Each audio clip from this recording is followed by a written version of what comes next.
line. All the way to the left, wrister is deflected wide of the net. James Sanchez just sent back down from the Hartford Wolfpack, back in Jacksonville.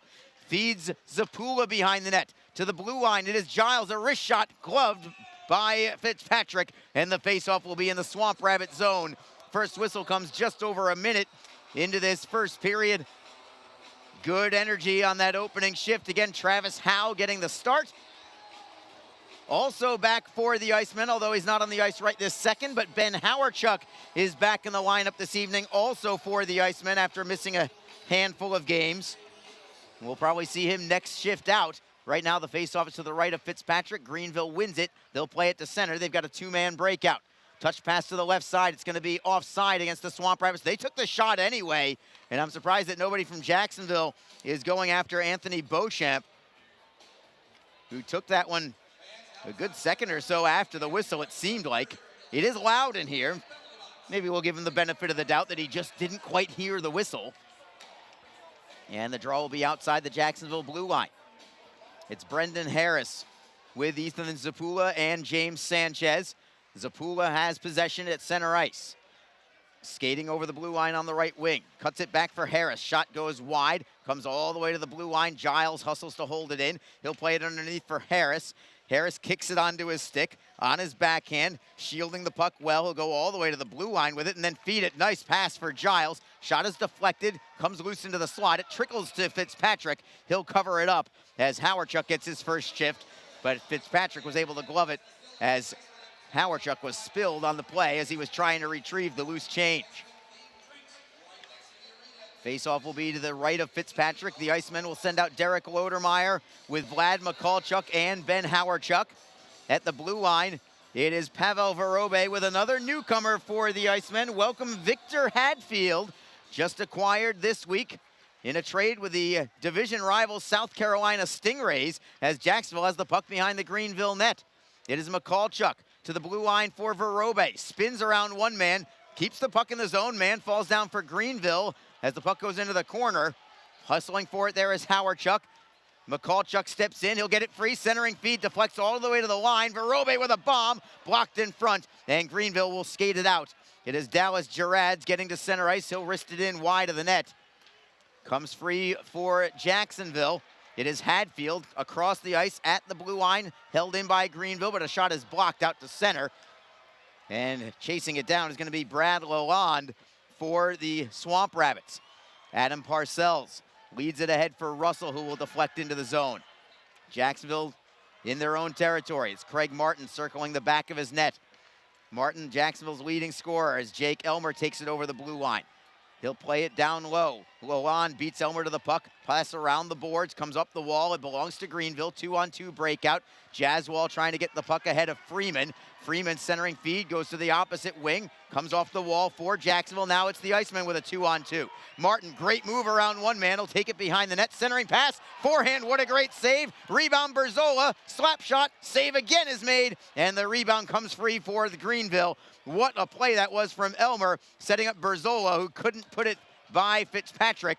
Fitzpatrick looks sharp early for Greenville. It's been all Jacksonville in the opening 3.5 minutes, but we stay scoreless in the early going.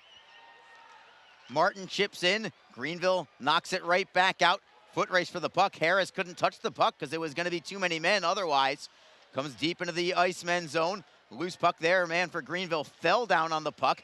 And we've got a whistle, and I believe we're going to have a hand pass called against Greenville. Faceoff is going to come out to center.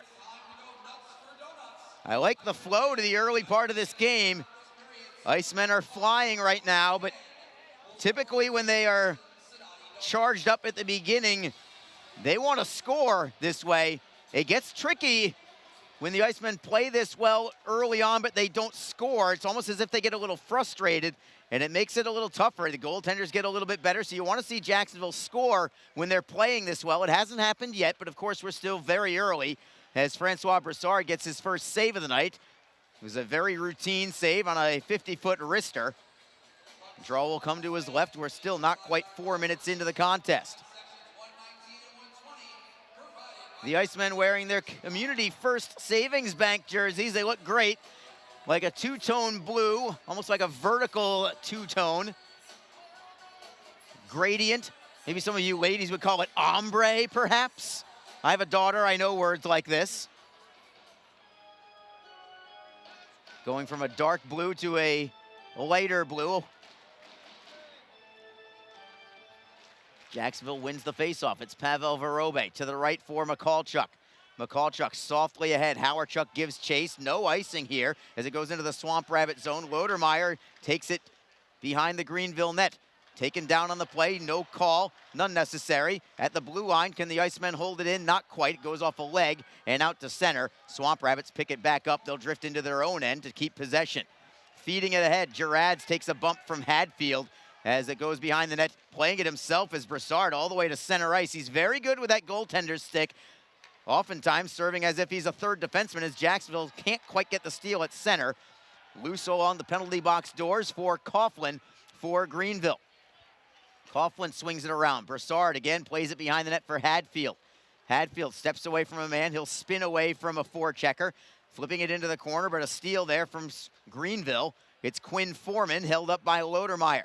Max Zimmer steps in, looking to go around the wall. Freeman bumped off the play. Hadfield up the wall with the help of Sanchez. They will golf it out. No icing here. Jacksonville gets a line change. Brendan Harris is in to forecheck immediately as the Swamp Rabbits play it up the wall and cleanly to center. Berzola plays it right back in. Now it's Ethan Zapula giving chase on the forecheck. Greenville gives it up to Zapula. Zapula couldn't get the centering feed away. Loose puck along the near side board. Sanchez gives it up to Greenville. Here they come. Zimmer ahead up the left side. Partial breakaway, but a glove save is made by Broussard. He knew he had to shoot when he did, so he just came out and cut off the angle and didn't really give Zimmer much anything to shoot at. Zimmer, perhaps the best offensive player Greenville has tonight. And I say tonight specifically because the Swamp Rabbits are without perhaps not just one, but probably their top two best offensive players tonight. No Liam Pecoraro this evening. He's got 44 points in 34 games this year, but he's out of the lineup. Also no Brett Kemp. He has 35 points in 28 games for Greenville. So the Icemen really catching a break in terms of who's available for Greenville tonight. I don't want to speak for tomorrow until tomorrow, but well, I guess we'll have to wait and see if either of those players will be in uniform tomorrow afternoon for Greenville, as these two teams will square off again here in Jacksonville in a matinee affair. It's the Icemen with the puck in their own end. Playing it around the right side, Sean Giles carries towards the middle, works it free for Elmer. Good outlet pass there. Elmer's feed is knocked away. Comes loose for Greenville and McDonald. Aiden McDonald will play it into the zone. It is Fortunato rimming it around to the far side. Comes all the way to the blue line, held in by Lalonde. Rister is deflected wide. Pinching it now from the left point is Parcells. His shot also goes wide. And Martin's going to chip it off the boards and safely to the red line. Parcells back for Greenville.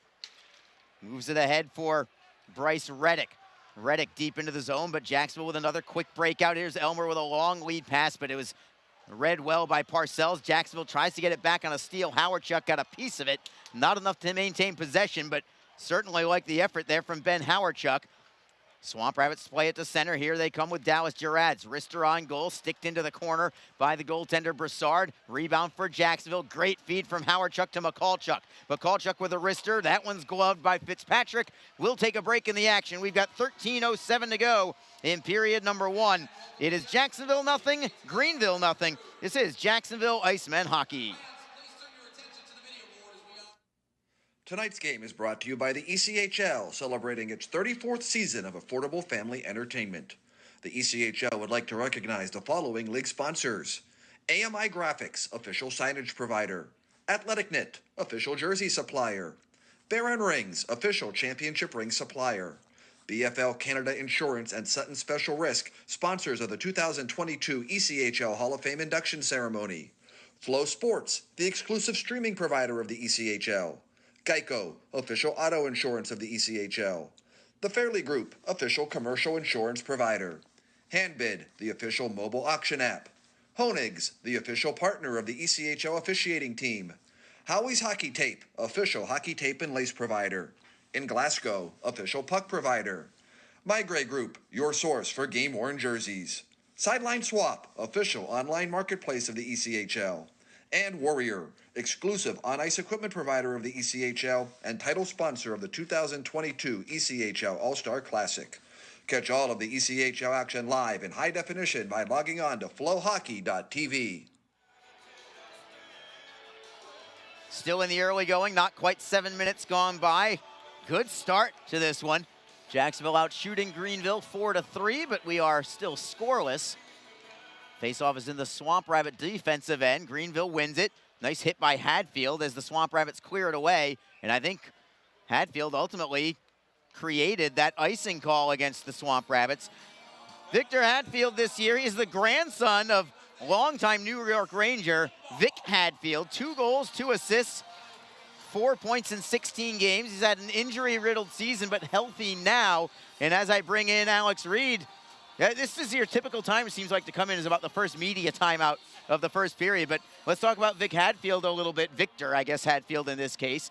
That is, sort of a risk worth taking. The Icemen do give up Croy Evingson, but I think they like the upside that Victor Hadfield may be able to provide for this club. Yeah, young guy, 21 years old, and I think you're right. There's tremendous upside for a kid that age and getting an opportunity to join this club, and kind of brings a bit more of an offensive style. I think that's what the Icemen were looking for when they made the trade for him.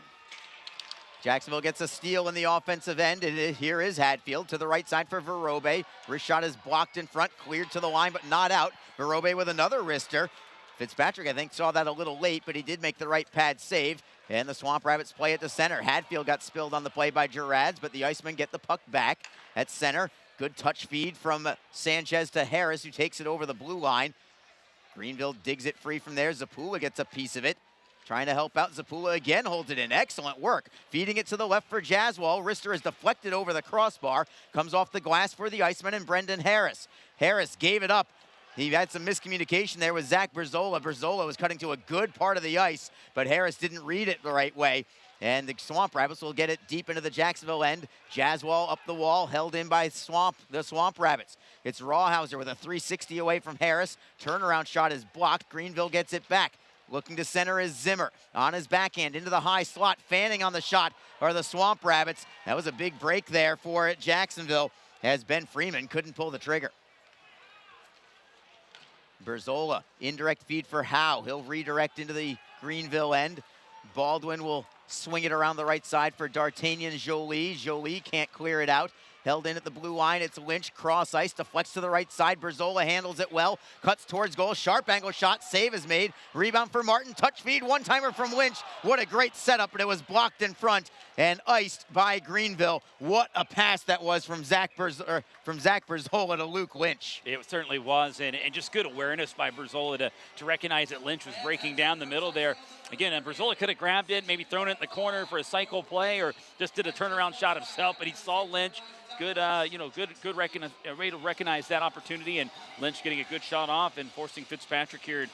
He had to make a big save there, got blocked in front. I don't know if it made it down to him, but still a nice setup for Jacksonville. Love the way the Icemen are playing in the early going here, but still looking to puncture the net and take the lead. They haven't led 1-0, it seems like, too many times lately, but Jacksonville gets the draw here, and making another stop is Fitzpatrick. That one might have actually been his best of the night. I think he just got it with the heel of his glove and redirected it over the glass and out of play. The Icemen now up to 7 shots on goal.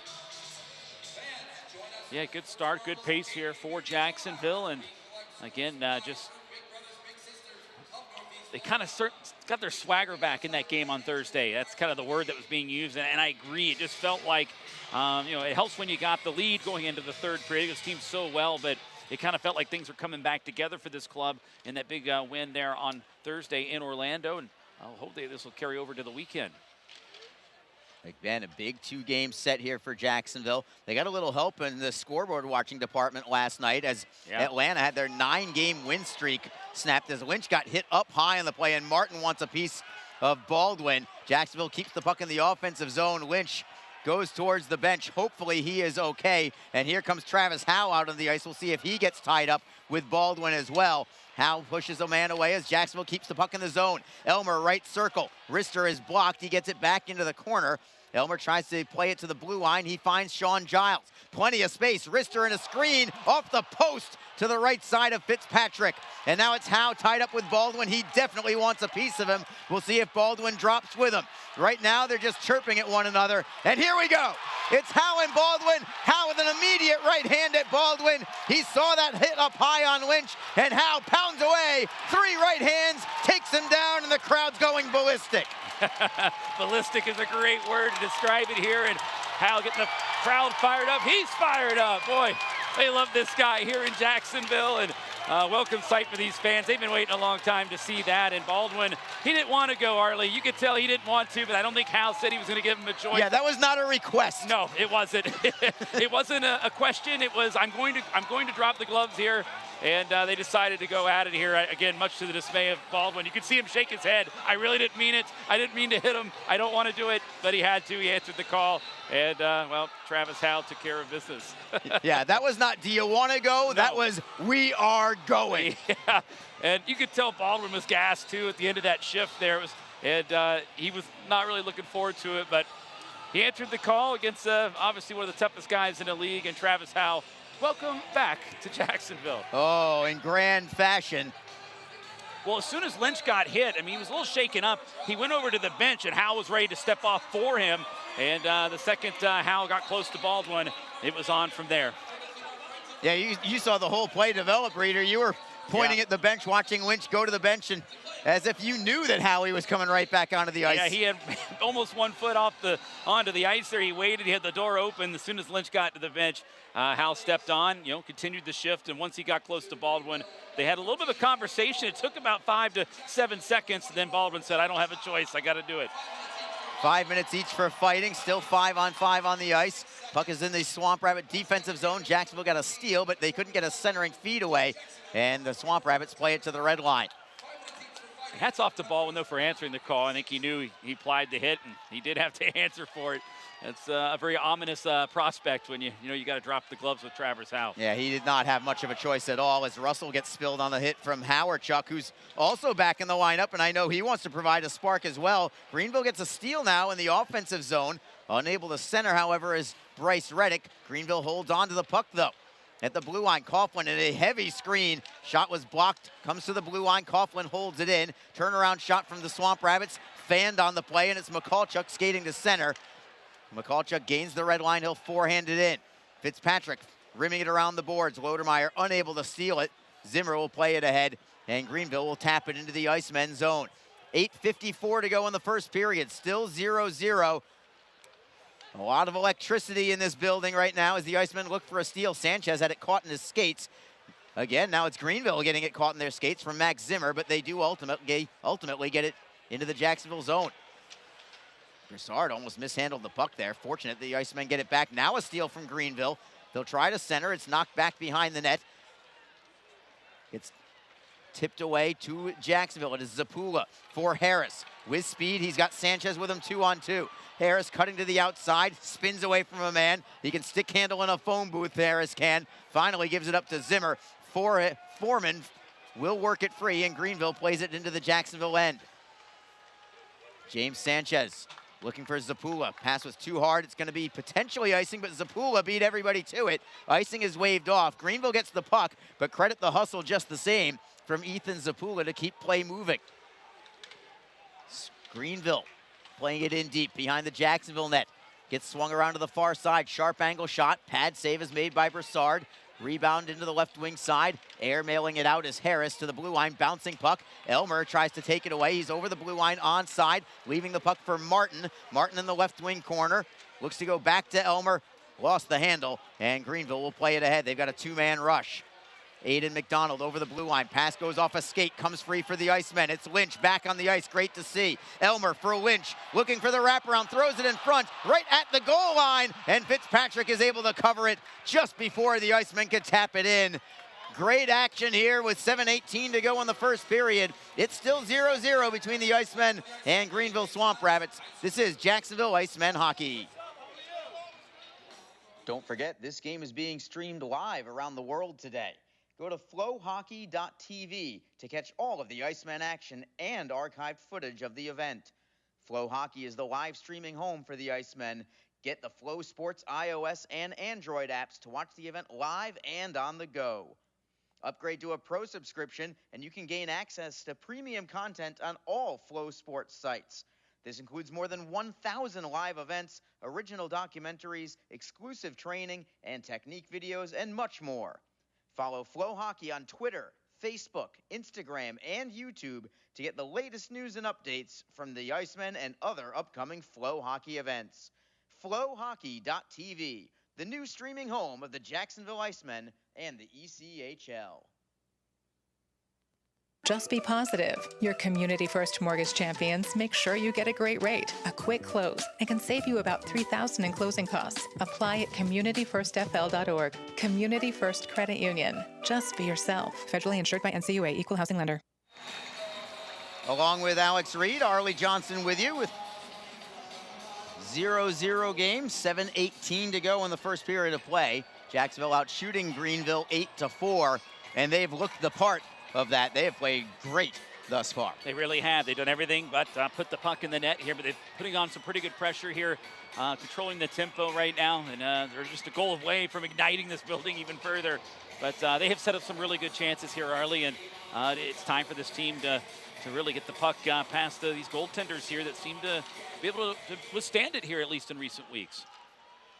Sean Giles even rang one off the post earlier on. He did. Giles with a few chances to maybe even double his goal output for the season. He's got 4 on the year, but he had 1 goal disallowed in a very controversial decision. Had one off the post here, had a couple of great chances the other night. He could easily have 7 or 8, 3 or 4 more just in the last probably half dozen games or so. Yeah, absolutely. I agree with you. And again, you just what I love about, when you watch these young guys, these rookies, you watch them early in the year and you watch their development. And I love seeing when guys start to become part of the solution here and become a fixture on the team. And Sean Giles, I think, is one of those guys. He has really evolved into a pretty good hockey player here, and he's certainly shown that here, and he's getting rewarded with goals here in the last few weeks. I love the way he said that. He's part of the solution, and he definitely is.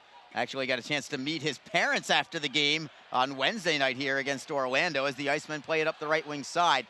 We kind of echoed what you were just saying, Reader, about Sean Giles. His improvement in the game has just been incredible from the start of the season to now.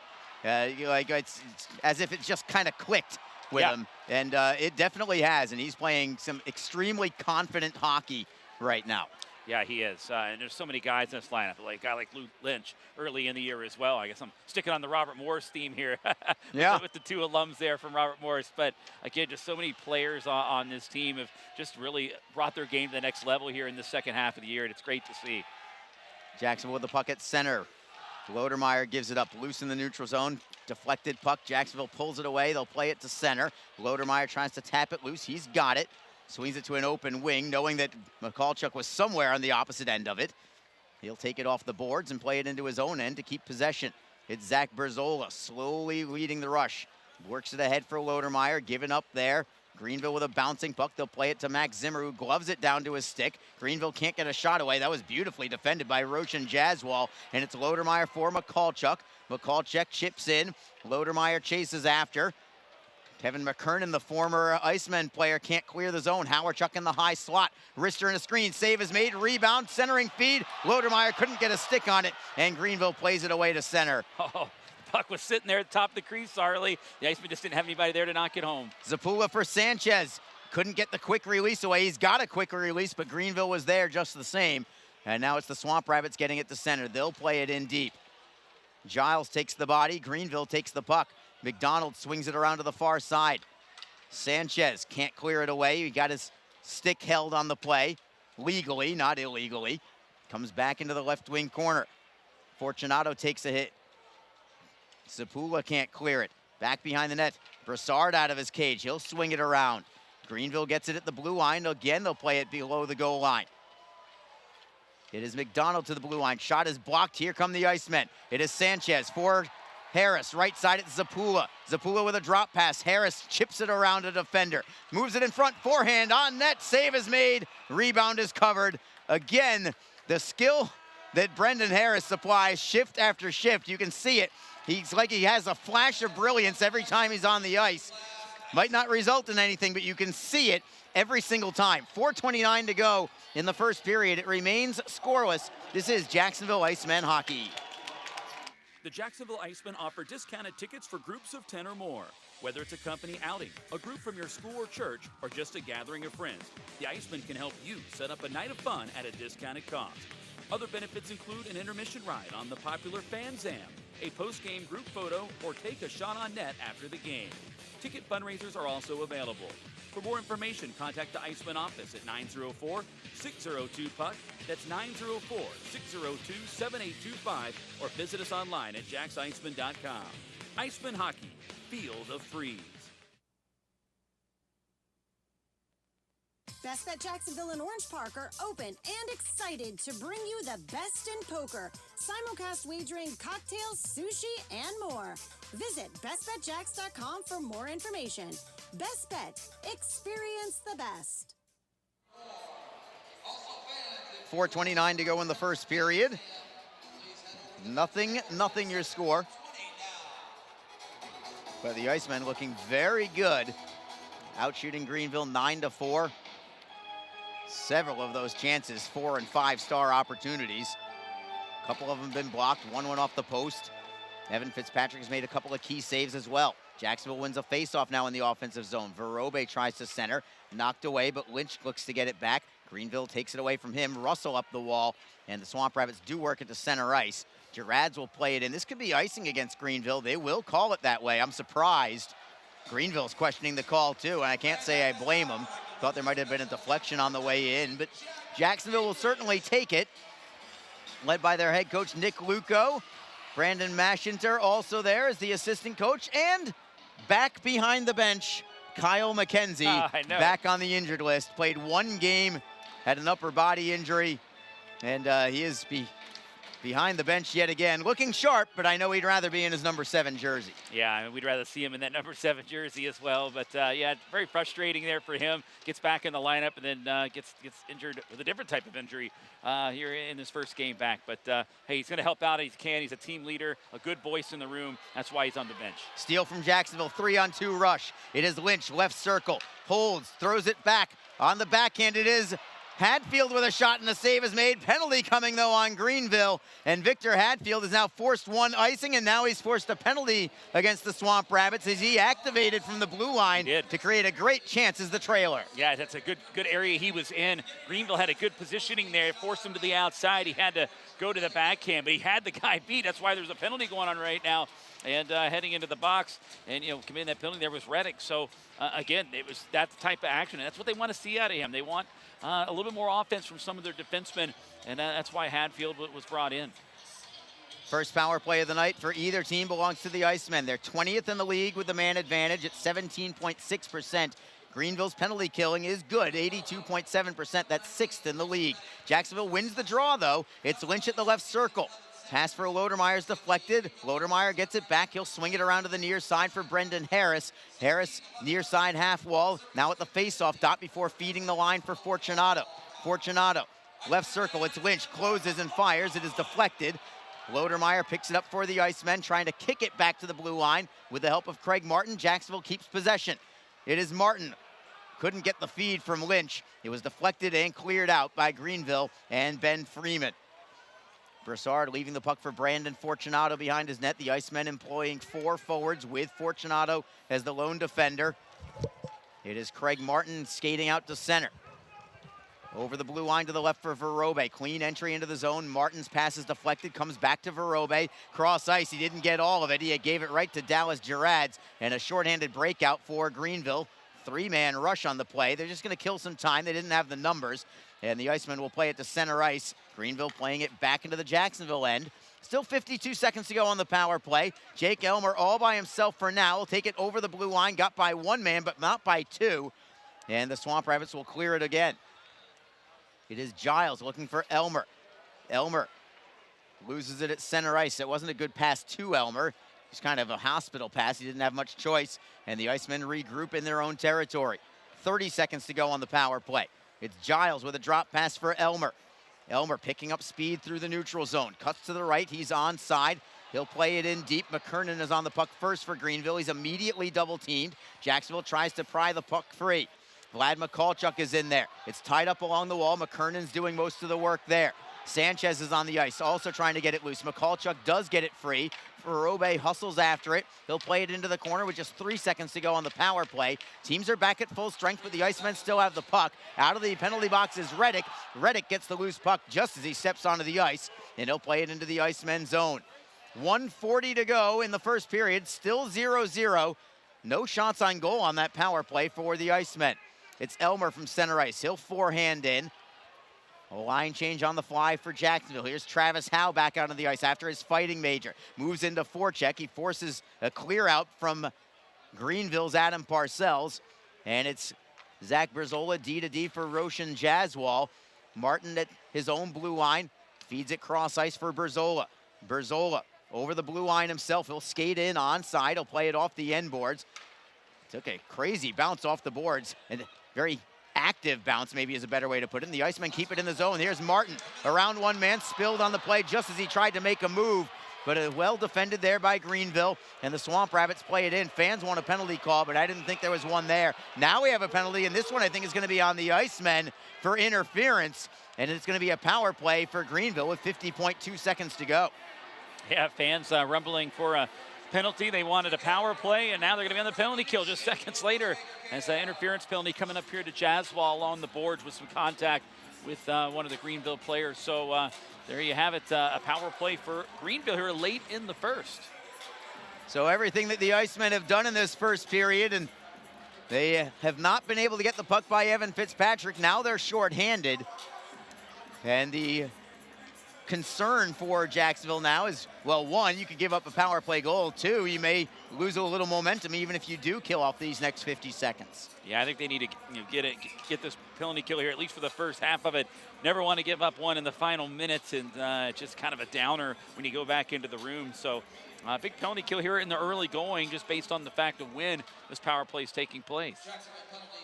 Face off in the Icemen zone. It comes free for Jacksonville. They've got a 2-on-1 shorthanded. It's Howarchuk with Fortunato. They're onside. Howarchuk for Fortunato. Couldn't pull the trigger on the shot. He gets it back and then again couldn't pull the trigger. And Greenville skates out. What a great chance that was for the Icemen. They haven't scored shorthanded in a while. That would have been a great chance for them to do it. Greenville now has it in the offensive zone. Cuts free and stolen by Howarchuk. He'll clear it to center. 21 seconds remaining. The Icemen do have 10 shorthanded goals this year, but again, it's been a little while since they've had one. Greenville back into the zone with 12 seconds to go in the period. At the blue line, Rawhauser holds it in. Saucer pass for Reddick, top of the left circle. 6 seconds to go. Rawhauser, 60 feet away. Rister is blocked in front, never reached the net, and the Swamp Rabbits are not going to get another shot away. Jacksonville had a chance, shorthanded on that 2-on-1, but Fortunato misfired on that one-timer. It was a great pass from Howarchuk. I thought it was right in his wheelhouse. I think he was trying to get a little too fine with that shot. Yeah, and it was interesting, too. I don't think Howarchuk initially realized that they had that opportunity potential. He was just stalling with the puck, and then he looked up and saw that there's one defenseman back. The Greenville defense there was a miscommunication. Had a man pinch up. The other one got caught back. And once Howarchuk realized it, the Iceman went back on that 2-on-1. Unfortunately, they just couldn't make anything happen with it there, and that would have been a really big moment here in this game had they converted that so late in the period and obviously heading to the break with the lead. But we are scoreless here through one. And we got another little tightly contested game here early. It's a great fight with Travis Howe. You're looking at it on the Jumbotron here if you happen to be in attendance. Just a few shifts for him, but sometimes that's all it takes. Remember, he's still trying to get his game legs back underneath him after he was out of action for a little while. But just those couple of shifts provides a ton of energy, not only for the players, but for the crowd alike. Yeah, and that's the thing, and he just brings so much energy just having this guy. I mean, this whole crowd was waiting to see him for the first time on home ice. And when you looked at the game on Wednesday early against Orlando at the end of the game, they were kind of mixing it up, talking a lot of trash and all that. And then the Iceman said, hey, we've had enough of this. And then on Thursday night, Hal's inserted in the lineup, and Orlando was a completely different team. Yeah. They had no interest in doing anything out of the ordinary, and they didn't. It was a lot quieter. So just his presence, I think, brings it really for both teams one for his team, and then of course the other team is very aware when he's out there. So he brings an element that this team's been lacking here, and the crowd certainly enjoys watching him play as well. And he gets them fired up. We saw the little celebration there. It's great stuff here, and so much energy in this building, and he just adds to that. Shots on goal in that first period. Jacksonville out shooting the Greenville 9-4. I think they actually carried the play even more than that shot total might actually indicate. 0-0, however, on the scoreboard between the Jacksonville Icemen and Greenville Swamp Rabbits. We'll take a break and return shortly. When we do, we are going to have your ECHL Plays of the Week. When we come back from that, we'll also go through the ECHL scoreboard for tonight. We'll do a little scoreboard watching along the coast, as they call it, and maybe keep you up to date on the standings as well. 0-0 after one. This is Jacksonville Icemen hockey. Tonight's game is brought to you by the ECHL, celebrating its 34th season of affordable family entertainment. The ECHL would like to recognize the following league sponsors: AMI Graphics, official signage provider; Athletic Knit, official jersey supplier; Baron Rings, official championship ring supplier; BFL Canada Insurance and Sutton Special Risk, sponsors of the 2022 ECHL Hall of Fame induction ceremony; Flow Sports, the exclusive streaming provider of the ECHL; Geico, official auto insurance of the ECHL; The Fairley Group, official commercial insurance provider; Handbid, the official mobile auction app; Honig's, the official partner of the ECHL officiating team; Howie's Hockey Tape, official hockey tape and lace provider; In Glasgow, official puck provider; My Gray Group, your source for game-worn jerseys; Sideline Swap, official online marketplace of the ECHL; and Warrior, exclusive on-ice equipment provider of the ECHL and title sponsor of the 2022 ECHL All-Star Classic. Catch all of the ECHL action live in high definition by logging on to flowhockey.tv.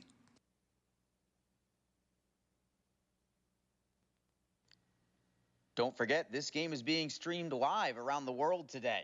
Go to flowhockey.tv to catch all of the Iceman action and archived footage of the event. Flow Hockey is the live streaming home for the Icemen. Get the Flow Sports iOS and Android apps to watch the event live and on the go.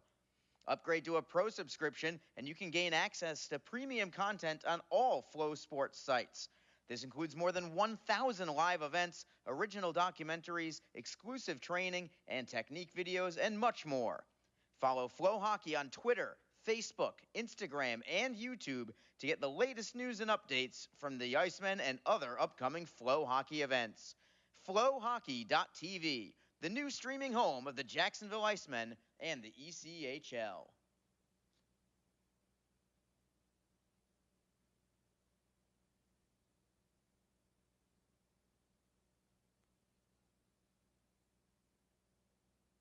Just be positive. Your Community First Mortgage champions make sure you get a great rate, a quick close, and can save you about $3,000 in closing costs. Apply at communityfirstfl.org. Community First Credit Union. Just be yourself. Federally insured by NCUA, Equal Housing Lender.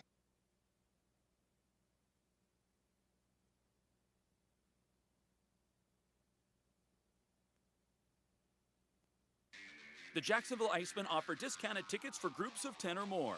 Whether it's a company outing, a group from your school or church, or just a gathering of friends, the Icemen can help you set up a night of fun at a discounted cost. Other benefits include an intermission ride on the popular Fan Zam, a post-game group photo, or take a shot on net after the game. Ticket fundraisers are also available. For more information, contact the Iceman office at 904-602-PUCK. That's 904-602-7825, or visit us online at jacksiceman.com. Iceman Hockey, feel the freeze. Best Bet Jacksonville and Orange Park are open and excited to bring you the best in poker, simulcast wagering, cocktails, sushi, and more. Visit bestbetjacks.com for more information. Best Bet. Experience the best.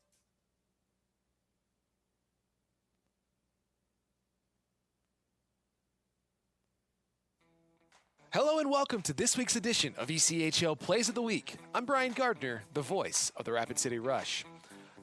The playoff push is well underway in the ECHL and it's producing some exciting hockey, so let's dive into the best the league had to offer over the past week. Iowa Heartlanders goaltender Corbin Kaspersky has been a tough nut to crack over the last few weeks. On the road in Kansas City, he was at his best when the Mavs posed grade A threats. Lodge dekes through the legs of a defender. Backhand! Oh my goodness, what a save! Corbin Kaspersky outstretched. Brilliant denial from Corbin at net front. Shivo, last ditch on the man up, breaks into the corner, centers it! Oh, a kick save! Corbin Kaspersky, no goal! Wow, what a hold from Corbin. It kicked off a body in front. Kaspersky is a remarkable story. At one point, he planned to go to college as a regular student before convincing his parents to let him attend a Bell Tire tryout, where he beat out 28 other goaltenders to make that junior team. 8 years later, he's still kicking them as a rookie in the Coast. David Fine with a call on the Heartlanders Broadcast Network. The Cincinnati Cyclones began their busy month of March on the road in Fort Wayne on Saturday night. After being down 2-0 through 40 minutes, a power play gave Cincinnati life with this goal from the captain. And it's back to the point toward Aggie. McLeod gets it shipped across for Schultz. Tipped in front, they score! Justin 5 getting the stick on it in front. A power play goal for the captain. His 19th of the season has made it a 2-1 game. That was Andrew Mossbrooks with the call on the Cyclones Broadcast Network. Cincy managed to tie the game at 2, but ultimately fell 5-3 to the Comets. When the Norfolk Admirals acquired Alex Tonge in January of 2020, he was widely considered the secondary piece of the trade with the Adirondack Thunder. Since his arrival to the 757, Tonge has been a wrecking machine for the Admirals. He continued his success last week as his red lights mounted up to 23. Trying to split the D. Holscher and Neely were there to negate all that. And we say hello to Bernard. 2 goals and 5 assists in his 18th game with the Gladiators. Intercepted, here comes Tonge, mano a mano, Tonge scored! Alex Tonge doing Alex Tonge things again. His team-leading 23rd goal of the season. It's 2-0 Norfolk. With that goal, Tonge comes into this week tied for 5th in the ECHL in goals. That was Weston DeWitt with the call on the Admirals Broadcast Network. The Florida Everblades took the finale in a 3-game series last week against Greenville.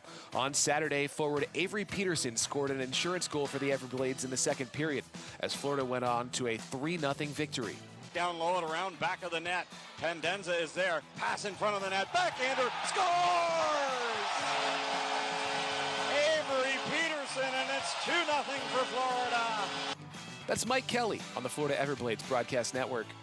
Wichita returned home on Friday night for the first time in 2 weeks. Trailing 2-0 late in the second, Peter Cronella scored this goal that got the Thunder back in the game.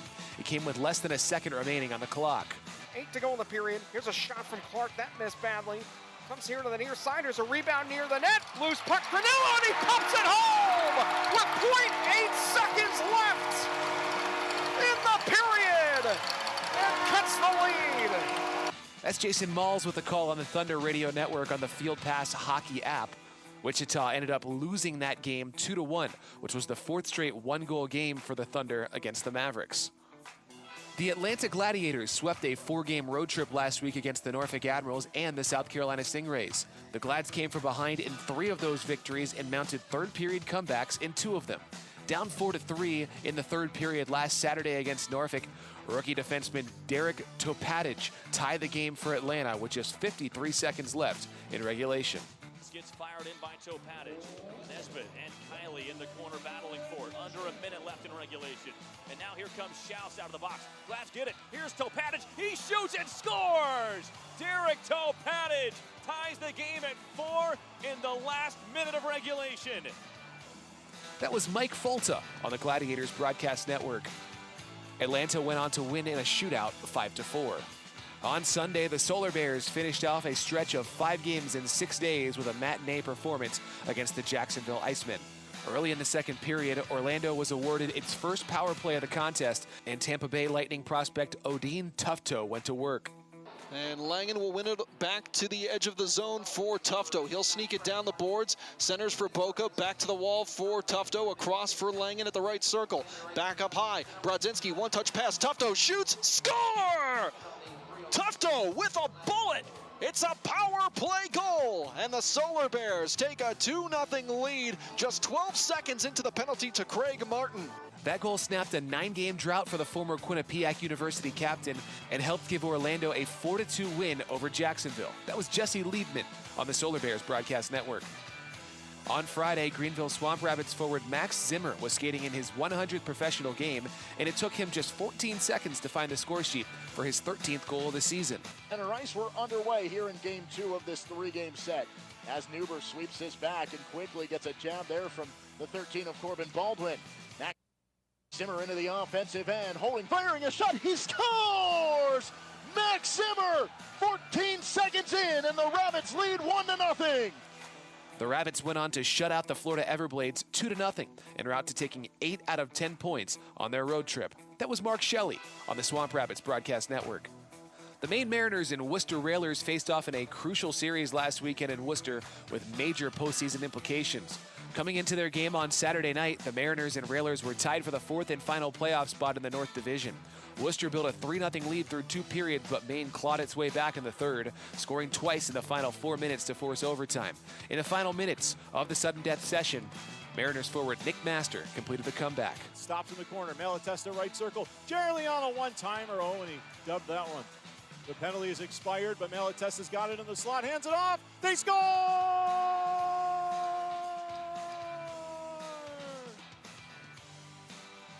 The Mariners from 3 goals down in the third, rally all the way back to win it in overtime. Nick Master, the hero tonight. That call from Michael Keeley on the Mariners broadcast network. It was Masters' team-leading 5th game winner and the first overtime goal of his pro career. The Mariners went on to pick up a road sweep with another win on Sunday and take sole possession of 4th in the North with 21 games to go. On Saturday in Rapid City, the Rush offense busted out in a big way in the second game of their weekend against the Utah Grizzlies. With his team already ahead 9-2 and working on a power play late in the third period, Gabe Shabbat put the exclamation point on Rapid City's dominant win. To the point it goes, leader, left wing side Wallen. Jake Wallen in front for Shabbat, shoots and scores! Gabe Shabbat, his second of the game. He's got 4 points. And Rapid City's in double digits with 3:40 to go in the third. It's 10-2. 10 goals was a single-game franchise record for the Rush, who took 5 of a possible 6 points off the Grizzlies over the weekend and now sit in second place in the Mountain Division, just 1 point behind division-leading Utah. That was my call on the Rush Hockey Network.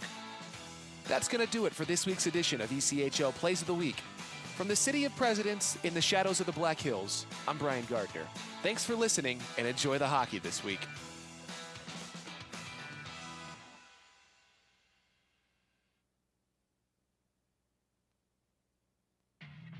NHL players have amazing talent, and some of the very best developed right here in the ECHL. Beagles in, he scores! Now, follow all your favorite ECHL alumni every night on NHL Network's primetime hockey show, NHL Tonight. Both teams recognize how big this matchup is. Fire save by Dubin, rebound! Goosebump stuff. NHL Tonight, every night 6 Eastern on NHL Network. Hi everyone, this is Allie McDeal from the Best Bet Poker Rooms. Experience the popular Vegas-style game Fortune Pai Gow Poker. Both locations are now playing Face Up Pai Gow. It's more fun to play than ever. You could win up to $25,000 on a single $5 bet. Come play at either Best Bet location today. What is your role in the fight against cancer? The answer could be as simple as driving your car.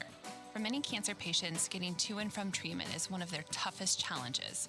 The American Cancer Society needs volunteer drivers to help provide transportation for people in your community. Through the gift of a lift in your car, you can help patients take one more step in the road to recovery. Get in the driver's seat in the fight against cancer. To find out more, call your American Cancer Society at 1-800-227-2345 or visit cancer.org.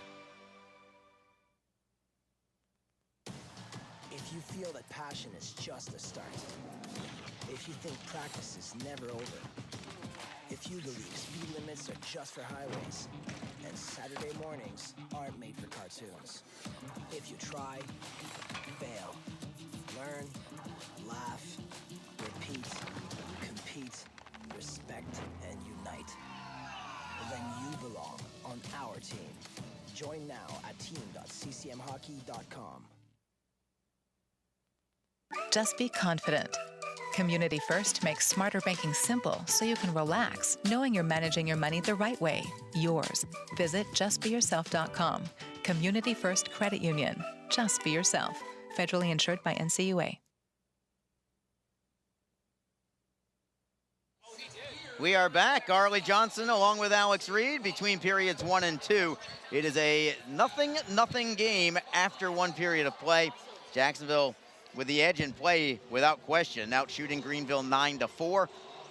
Jacksonville is 0 for 1 on the power play. Greenville is in the midst of their first power play. They'll be on the man advantage for another minute 10 when the second period begins. Let's quickly go to the ECHL scoreboard. Heavy slate, as you would expect on a Saturday evening, but one of them in particular has drawn our interest, and that's the Florida Everblades hosting the Orlando Solar Bears. Florida trailing at home to Orlando. That's great news for the Icemen, Reader. It's 2-1 after one. Dylan Fitz and Maxim Chaykovich scoring for the Solar Bears. A Jacksonville win combined with a Florida loss, and you would be talking about the Icemen being within 2 points of Florida and within 4 points of Atlanta, and they would have 2 games in hand still on the Gladiators. They'd still have 3 games in hand with the Everblades. Yeah, that's, again, that's these games in hand. And we talked about it early on Wednesday that those games at hand only matter if you win them. The Icemen did that on Thursday, and so that was the lone game in the league that night. And that's what they have to do. They got to take advantage of those opportunities and continue to try to make some headway here. Because again, it's amazing how they just had a quick little spurt where they lost 5 games in a row, and what a difference it made. Yeah. Because then you got everyone else playing well at that exact moment, and it can change in a heartbeat there. And again, if the Icemen had lost that game Thursday, Orlando's in a completely different situation as far as points. They would have been right on the heels of the Icemen from a points perspective. So that was these 4-point swings, they're big. And again, Jacksonville's got those games in hand. That's going to loom hopefully in their advantage here late. Elsewhere around the league, the other game from the South Division tonight, the South Carolina Stingrays hosting the Norfolk Admirals. It's 2-1 SoCo after one period of play. Should make note that the Atlanta Gladiators are idle tonight. Elsewhere around the league, the Newfoundland Growlers now up to a 9-ball on the Trois-Rivières Lions. Wow. 4 minutes left in the game. It's not over yet. It's 9-4 Newfoundland with the lead there. Elsewhere, the Adirondack Thunder 1-0 over the Maine Mariners. That's early in the second period. The Cincinnati Cyclones all over the Indy Fuel, who are really in a downward spiral. 3-0 Cincy after one period of play. The Reading Royals against the Wheeling Nailers. I believe that's the top 2 teams in the Central Division. Reading with the lead 3-1 after one period of play. Actually, I should say Wheeling's in the opposite division. They're in the Central. It is Reading who leads the North Division over Newfoundland. Great matchup between the Toledo Walleye and Idaho Steelheads. Idaho is floundering right now, however. They've lost 8 of their last 10 in an interesting matchup in Toledo. Yeah. They trail the Walleye 2-0 after one. Second period is underway. Greenville is on the power play. They'll try to gain the line, but it's broken up, and here come the Icemen shorthanded. Lynch with Berzola. Drop pass is deflected. Martin will keep it in and play it down low. At least they'll kill a little time, even if they couldn't get the shot on goal. Greenville gets it back. They still have 44 seconds to go on their power play, their first of the night. It is Max Zimmer at the blue line, giving it up for away from one man, but he gets it right back, goes to the backhand, and he couldn't slip it home. Jacksonville drives it off the wall and clears it out. Some puck luck there for Max Zimmer as it pinballed off a couple of legs and came right back to his stick, but not in enough, couldn't corral it enough to kind of keep it on the blade of his stick. It just kind of slipped off the toe of his blade and couldn't do much with it from there.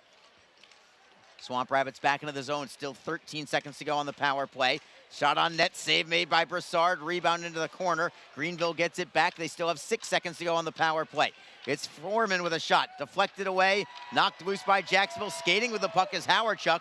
He picks up Jaswall as Howardchuk gains the line. Walks in, goes to the backhand, and he put it just wide. What an end-to-end rush that was from Ben Howardchuk as Hadfield keeps it in. What a play that was by him as well. And Jacksonville still with possession in the offensive zone. It's Lodermeyer finally giving it up at center. Lodermeyer double teamed. He'll curl back to the forehand and wrist it in cross corner. Flashes of brilliance there from Ben Howardchuk and also from Victor Hadfield as Greenville plays it up the wall. At the blue line, Zapula looks to hold it in. He does, finding Sanchez. Spins away from one man, Pass is deflected. Icemen get it back. Lodermeyer at the end of a long shift. Verobe with a bomb right into the midsection of Fitzpatrick. He'll cover it up. Verobe knows how to pound it from 60 feet out. Yeah, he just got that shot mentality, and that's exactly what Jacksonville really wanted out of their defensive unit when they acquired him, and it's paid off. He's got 6 goals, a few game winners in there as well, and again, he looks to shoot Arlie. He doesn't look to pass, even though it's the right play to pass. He does give a quick look at the net to see if he's got something, and if he doesn't, he'll dish it out, but if there is an opening, he'll take it, and that's great to see the Iceman defenseman getting involved in that part of the game, because it can create some second chance opportunities, or with as hard as that shot is, maybe go in cleanly for a goal. Well, 2 of the goals from the Icemen on Thursday night in the 3-0 victory over Orlando were scored by defenseman Roshan Jaswal, also connected in that one, his first goal in the Jacksonville uniform. So it's nice to see the defenseman activating and becoming a part of the offense. As the Icemen now in their own zone, skating it out is Zach Berzola. He'll lead the rush here as well. Berzola dropping it for Harris into the zone. Another drop pass. Zapula walks in. Slap shot. Save is made. Rebound comes to the Icemen. Harris takes the shot. That is deflected. It goes out of play. And the Icemen again in a shot-first mentality right now. It's a shooting gallery on Evan Fitzpatrick, but Greenville's doing their share amount of blocking some shots, and Fitzpatrick has been strong when necessary. Yeah, he has. And again, the Icemen in double digits now in shots on goal. But Fitzpatrick has been there and he's done a pretty good job so far here. And he's another one of those guys that he starts to settle in a game. He gets, starts to get a little bit stronger here if you give him life. And Jacksonville in games up in Greenville have been able to get to him early, and it's really helped out the rest of the way. Wrist shot from Jacksonville is blocked, comes loose, score! Jake Elmer with the celly, and it's 1-0 Jacksonville. Well, they got to him there, and again, a face-off win in the offensive zone starts that play, Arlie, and gave the Icemen that opportunity to try to get that play going right off the start. And Jake Elmer came in with the nice move. Good, he was all alone in front. Was able to deke to the backhand, easily put it around Fitzpatrick there. And I don't know what was better, that goal or the celly afterwards, but the puck came back out in front. Second chance opportunity, easy dunk there by Jake Elmer as he switched to the backhand, and Fitzpatrick kind of overcommitted there on the initial thing and initial shot. And well, there you have it. Iceman on the board, getting that first tally there. Here's the award-winning Joe Massett with your goal call. Goal of the season, number 59, Jake Elmer. Assisted by number 29, Craig Martin. And number 4, Victor Hatfield. Time of 2 minutes and 31 seconds. Credit Victor Hatfield with his first assist in a Jacksonville uniform. He had the initial shot from the point that was blocked, and here come the Icemen again. Elmer for Martin, left circle. Wrister is gloved, save is made, rebound is loose, and Fitzpatrick picks it back up with a little bit of help from his teammate. And Victor Hatfield again becoming part of the offense. And I don't know if they had a conversation, the coaching staff, with Hatfield or not, but it comes in as advertised. Hey, play your game. If you're an offensive guy, be an offensive guy. Just make sure you're responsible on the other end, and he's been noticeable in the opening 22 minutes and change. Yeah, he has. Get this opportunity to play here in his opening game with the Icemen. Collects an assist here on the first goal of the game, so big congratulations to him. But you're right, Arlie, he's really getting involved in some situations here. And again, he hasn't really got maybe acclimated to this style of play yet. And when he figures the system out perfectly and it gets more accustomed to it, I think he's only going to get better. Puck deflects over the glass and into the crowd into about the 5th row. Souvenir for somebody wearing, I believe, a Manitoba Moose jersey. The former affiliate of the Jacksonville Icemen. Of course, they're now affiliated with the Hartford Wolfpack and New York Rangers. The Icemen have earned this lead, and I'll tell you what, that shot from the blue line from Hatfield that kind of went off a body right onto Jake Elmer's forehand.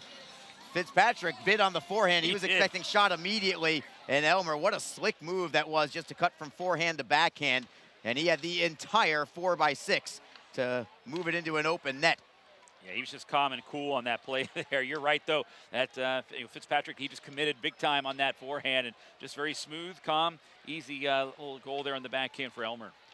Greenville through center ice. Now trailing 1-0 of the Swamp Rabbits. Into the zone is Max Zimmer.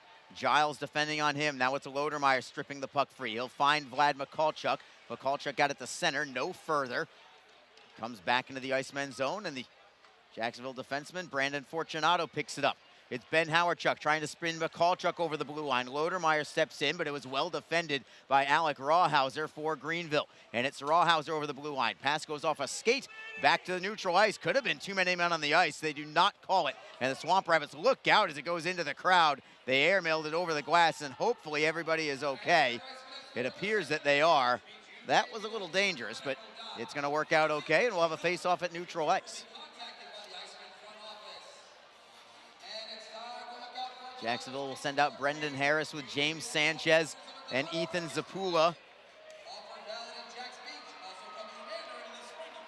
And Harris batting it down. I like the pairing of Sanchez with Harris. A little flash from Harris with maybe some finishing touch from Sanchez and a little size from Sanchez as well. While Harris works around like a water bug in neutral ice. And here come the Icemen. It's Ethan Zapula finishing off that line. He'll take it over the line. Wrist shot is deflected high off the glass. It stays in play. Greenville plays it off the boards, but it's held in at the line. Jaswal with a wrister save is made. Juicy rebound. Another save is made by Fitzpatrick. Zapula got that second attempt away. Now it's behind the net for Harris for Jacksonville. Harris stepping away from a man, spins it loose, got it free for Zapula. Zapula jams at it. Frozen there by Fitzpatrick. And I like the effort that Ethan Zapula is bringing as McKernan took exception to Zapula. Zapula jabbing it. The glove of Fitzpatrick after the whistle. And now somebody else is tied up. Reddick, I believe, with Harris tied up, and a little extra chirping going on, which I kind of like. Yeah, you know, again, these divisional games here. And again, this is Greenville Club. They're playing well right now, Arlie. I mean, they've won 6 out of the last 7 here. They're giving a happy birthday to Charles Williams. Ah. He's so humble. He's so humble. But there's the look. yeah, it's his birthday, and they gave it a little announcement there. Charlie, happy birthday to Charles Williams. But going back to what I was saying about Greenville, I mean, they've won 6 out of the last 7, Arlie, coming in, and they're fighting for their playoff lives. They're definitely in the conversation. And so you're going to have a very motivated team, but there's going to be a lot of fire, I think, and energy on both sides. Shot deflected on net. Save is made by Fitzpatrick.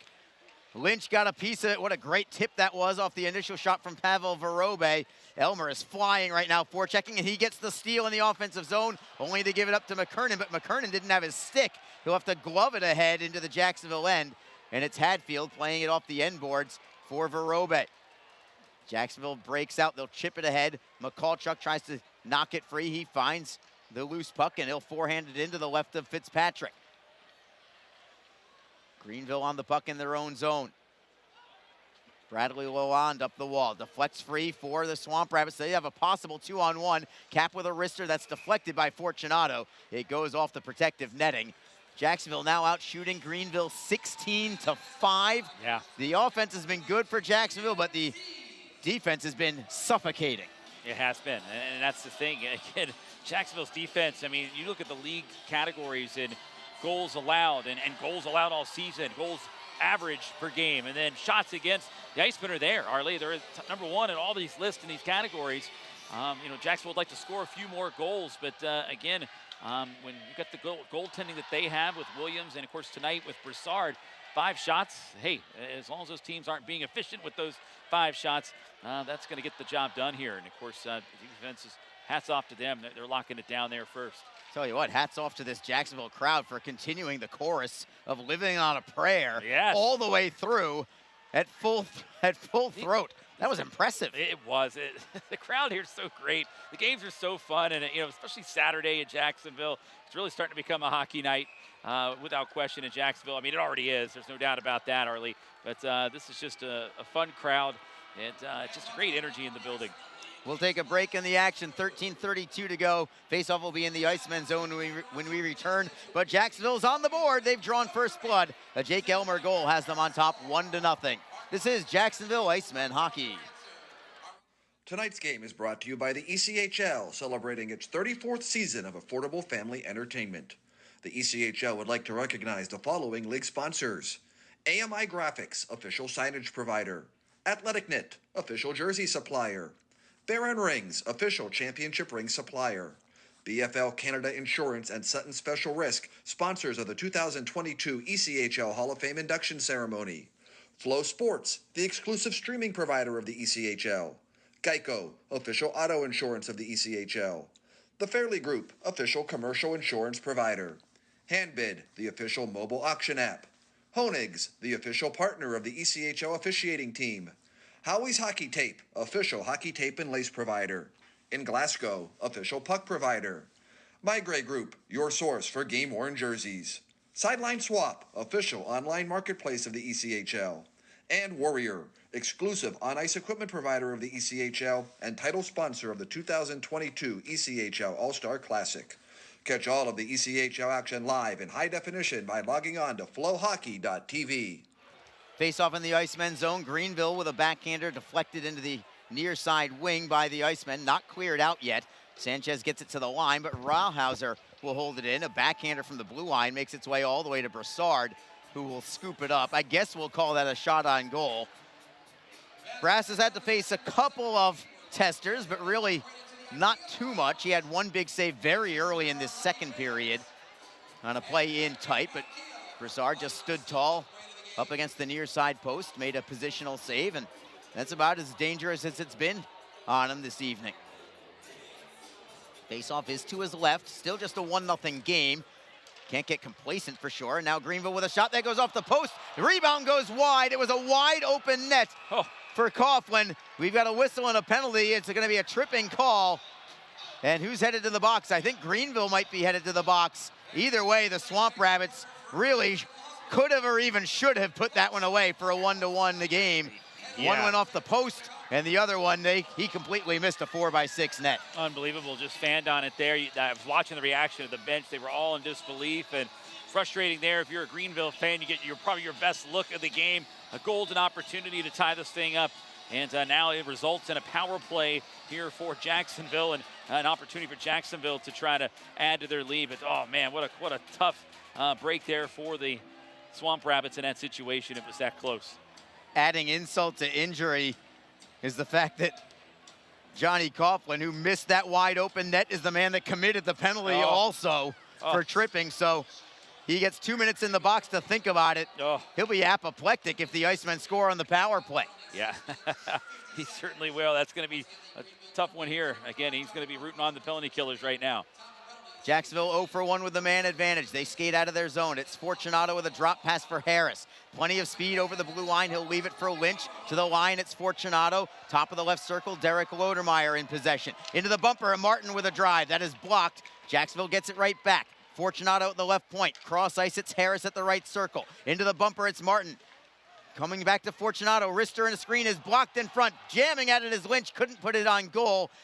McKernan's trying to get a face-off. He's trying to fall down on the puck. Jacksonville digs it free. Harris hustles after, but Greenville comes away. They've got a 2-on-1 shorthanded. Lead pass ahead for McDonald.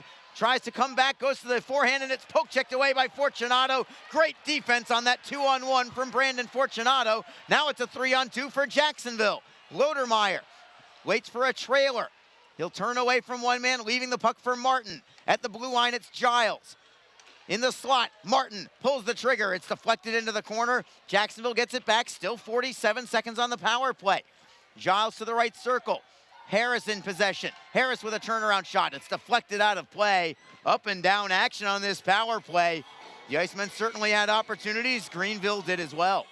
Yeah, that was, and again, another chance for Greenville that they didn't even really get off. They had a chance to do it, but maybe a little bit not committal there on that opportunity the other way, but good job by Jacksonville to break up the chance as another opportunity the other way for Greenville goes for naught.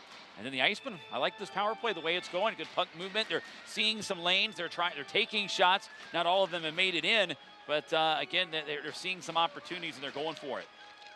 Face off to the left of Fitzpatrick. The Icemen win it. Giles at the right point to the half wall for Sanchez. He'll feed it back to Giles. Cross ice, Verobe doesn't pull a trigger on the one-timer. He'll work it to Sanchez instead. Still 26 seconds on the man advantage. Verobe does pull the trigger on this one-timer. Save is made, rebound is loose. Third attempt comes free again to Jacksonville. Verobe with another shot that is blocked.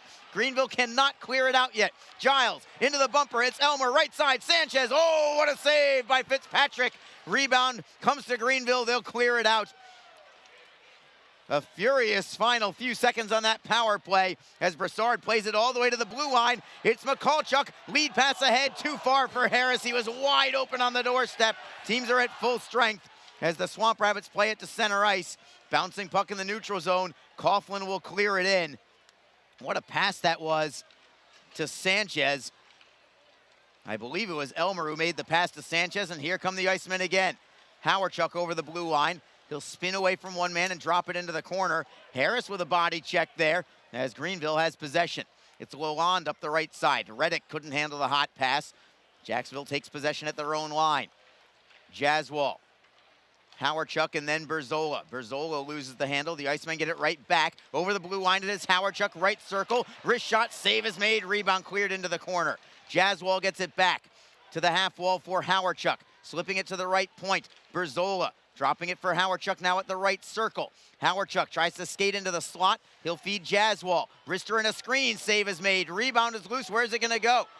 Nobody can get the handle to it. Zapula jams at it. Finally, it's covered up by Fitzpatrick. It is all Jacksonville in this game right now with 10:05 to go in the second period. The Icemen already out shooting Greenville 19-6. We're not even halfway through this hockey game.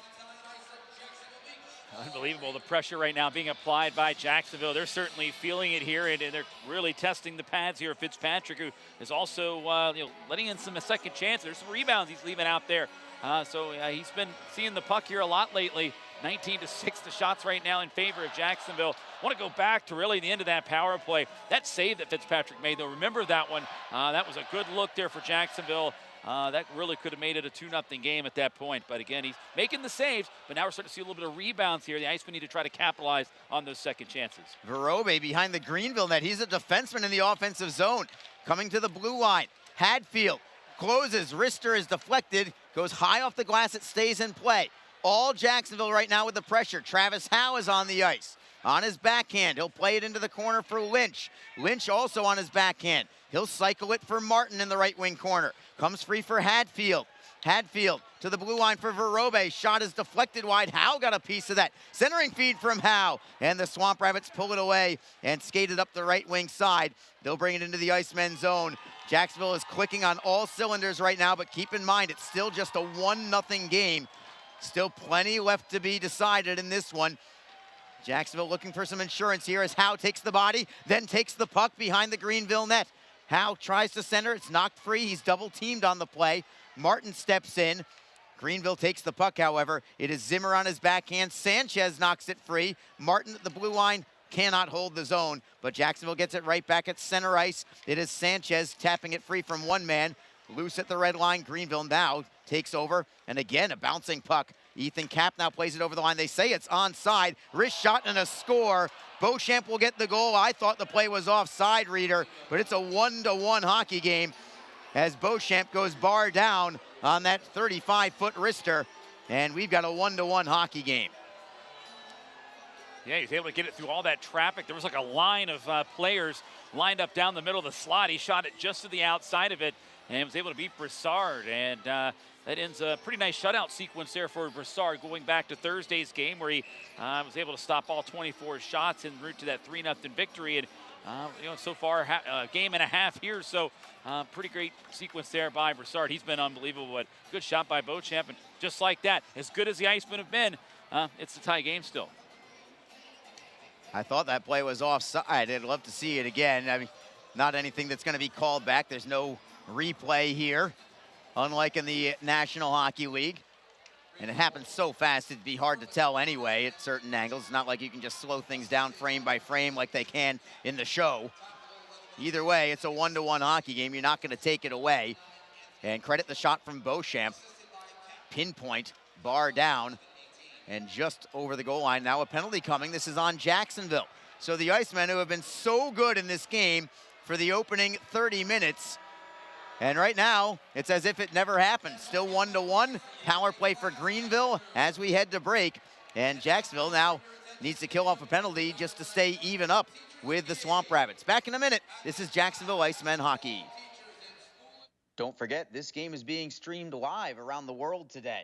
Go to flowhockey.tv to catch all of the Icemen action and archived footage of the event. Flow Hockey is the live streaming home for the Icemen. Get the Flow Sports iOS and Android apps to watch the event live and on the go. Upgrade to a pro subscription and you can gain access to premium content on all Flow Sports sites. This includes more than 1,000 live events, original documentaries, exclusive training and technique videos, and much more. Follow Flow Hockey on Twitter, Facebook, Instagram, and YouTube to get the latest news and updates from the Icemen and other upcoming Flow Hockey events. FlowHockey.tv, the new streaming home of the Jacksonville Icemen and the ECHL. We are back. Harley Johnson along with Alex Reed. Great contest here. It's a 1-1 hockey game. Greenville has just scored. Now they're on the power play. And Reeder, I've got to give you some great credit here as well. Going back to the replay of that goal, I questioned whether it was onside or not. You had a great look at it. It was a clean play. It was well done by Greenville, and credit them with the goal. And they were onside, at least as best as we could tell. Close. Yeah, it was close, but they were onside there. And just looking at it here on the replay slowly, just enough to be a good, clean play. And it was the right call. Hats off the linesman letting that play go, too. Absolutely. Jacksonville gets the clear out on the initial face-off on this power play. Greenville skates into the zone. They're onside, cutting it to the right for Freeman. Freeman with a wrister well over the crossbar. Comes off the glass for Lalonde at the line. Freeman below the Jacksonville net. Comes up high for Lalonde, who lost the handle. It went between his skates and all the way out to his own blue line. Martin defends on Lalonde, now loose at center ice again. Jacksonville gets the steal. Trying to glove it ahead was Lynch. Had the right idea. Now Lynch gets another steal at center. Tries a self-pass off the boards. He still has it.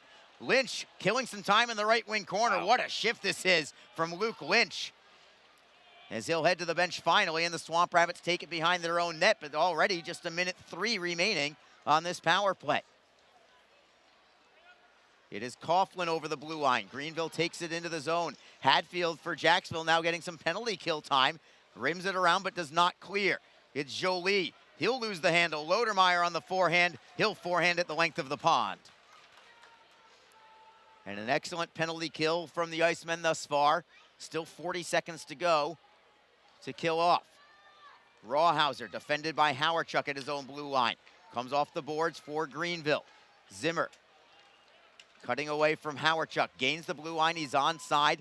Feeds McDonald, who will try to rim it around. Getting a piece of it was Broussard. That was key. Jacksonville clears it up the wall. Not out yet. Reddick holds it in. Centering feed deflects to Broussard. Again, he'll stick handle it and play it into the corner. Greenville holds it in. Centering pass deflected. Getting a handle to it there are the Icemen. Howarchuk can't get it away from a man. Loose along the wall. It's tapped out with one hand on the stick by Sean Giles. That will do it on the power play. Out of the penalty box is Jake Elmer. We skate 5 on 5, and we are still tied 1-1. 6:13 to go in the second period. It is Zach Berzola in his own end. Jaswall plays it up the left wing wall. The Icemen have a 3-on-2 rush. It is Lynch over the blue line, right up the middle. Feeds to the left for Martin. It's deflected by McKernan. Martin gets it back to the blue line. It's Jaswall. Playing it around the boards. Elmer at the right wing corner. To the line for Berzola. Couldn't hold it in. Greenville skates out to center. Berzola with a hit on Foreman, allowing the Icemen and Roshan Jaswall to play it around the wall to center. Martin will tap it ahead. Trying to gain the line is Lynch. That will be called offside against Jacksonville. And we'll take another break in the action. We've got 5:37 remaining in period number 2. It is Jacksonville 1, Greenville 1. This is Jacksonville Icemen hockey. Just be positive. Your Community First Mortgage champions make sure you get a great rate, a quick close, and can save you about $3,000 in closing costs. Apply at communityfirstfl.org. Community First Credit Union. Just be yourself. Federally insured by NCUA, Equal Housing Lender. The Jacksonville Icemen offer discounted tickets for groups of 10 or more. Whether it's a company outing, a group from your school or church, or just a gathering of friends, the Icemen can help you set up a night of fun at a discounted cost. Other benefits include an intermission ride on the popular Fan Zam, a post-game group photo, or take a shot on net after the game. Ticket fundraisers are also available. For more information, contact the Icemen office at 904-602-PUCK.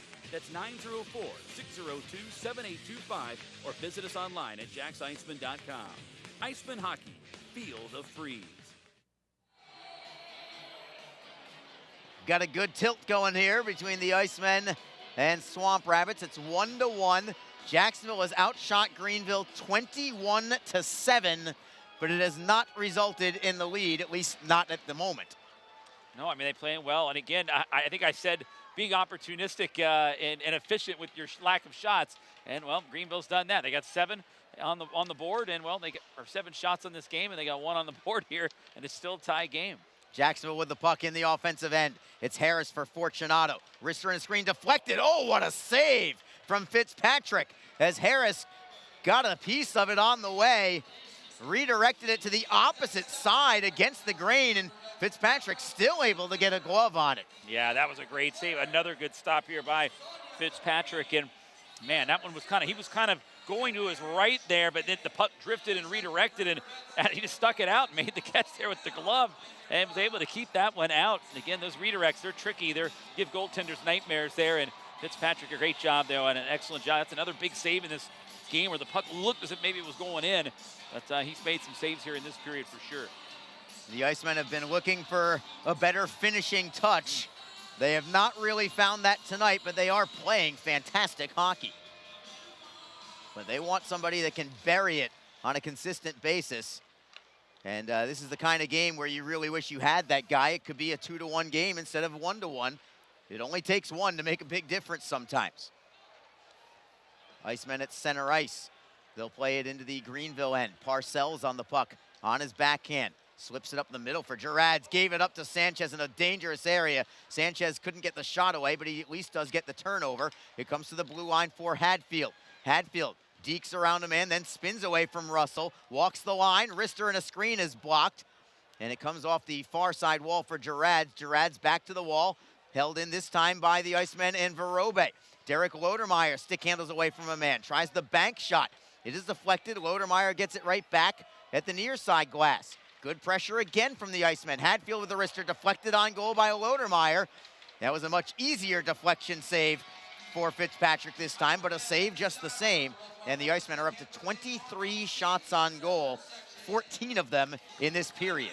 Yeah, that's unbelievable effort here. I mean, they're knocking on the door. They're getting opportunities. They're playing so well, Arlie. Again, it's just those goals just aren't going in. And, you know, we talked about it. You got some guys that are called up. You'd like to have them here. But I think it's these experiences, Arlie, in this situation for all these guys in the lineup tonight. It's going to make them better in the long run. And they're going to work together as a team and as a group.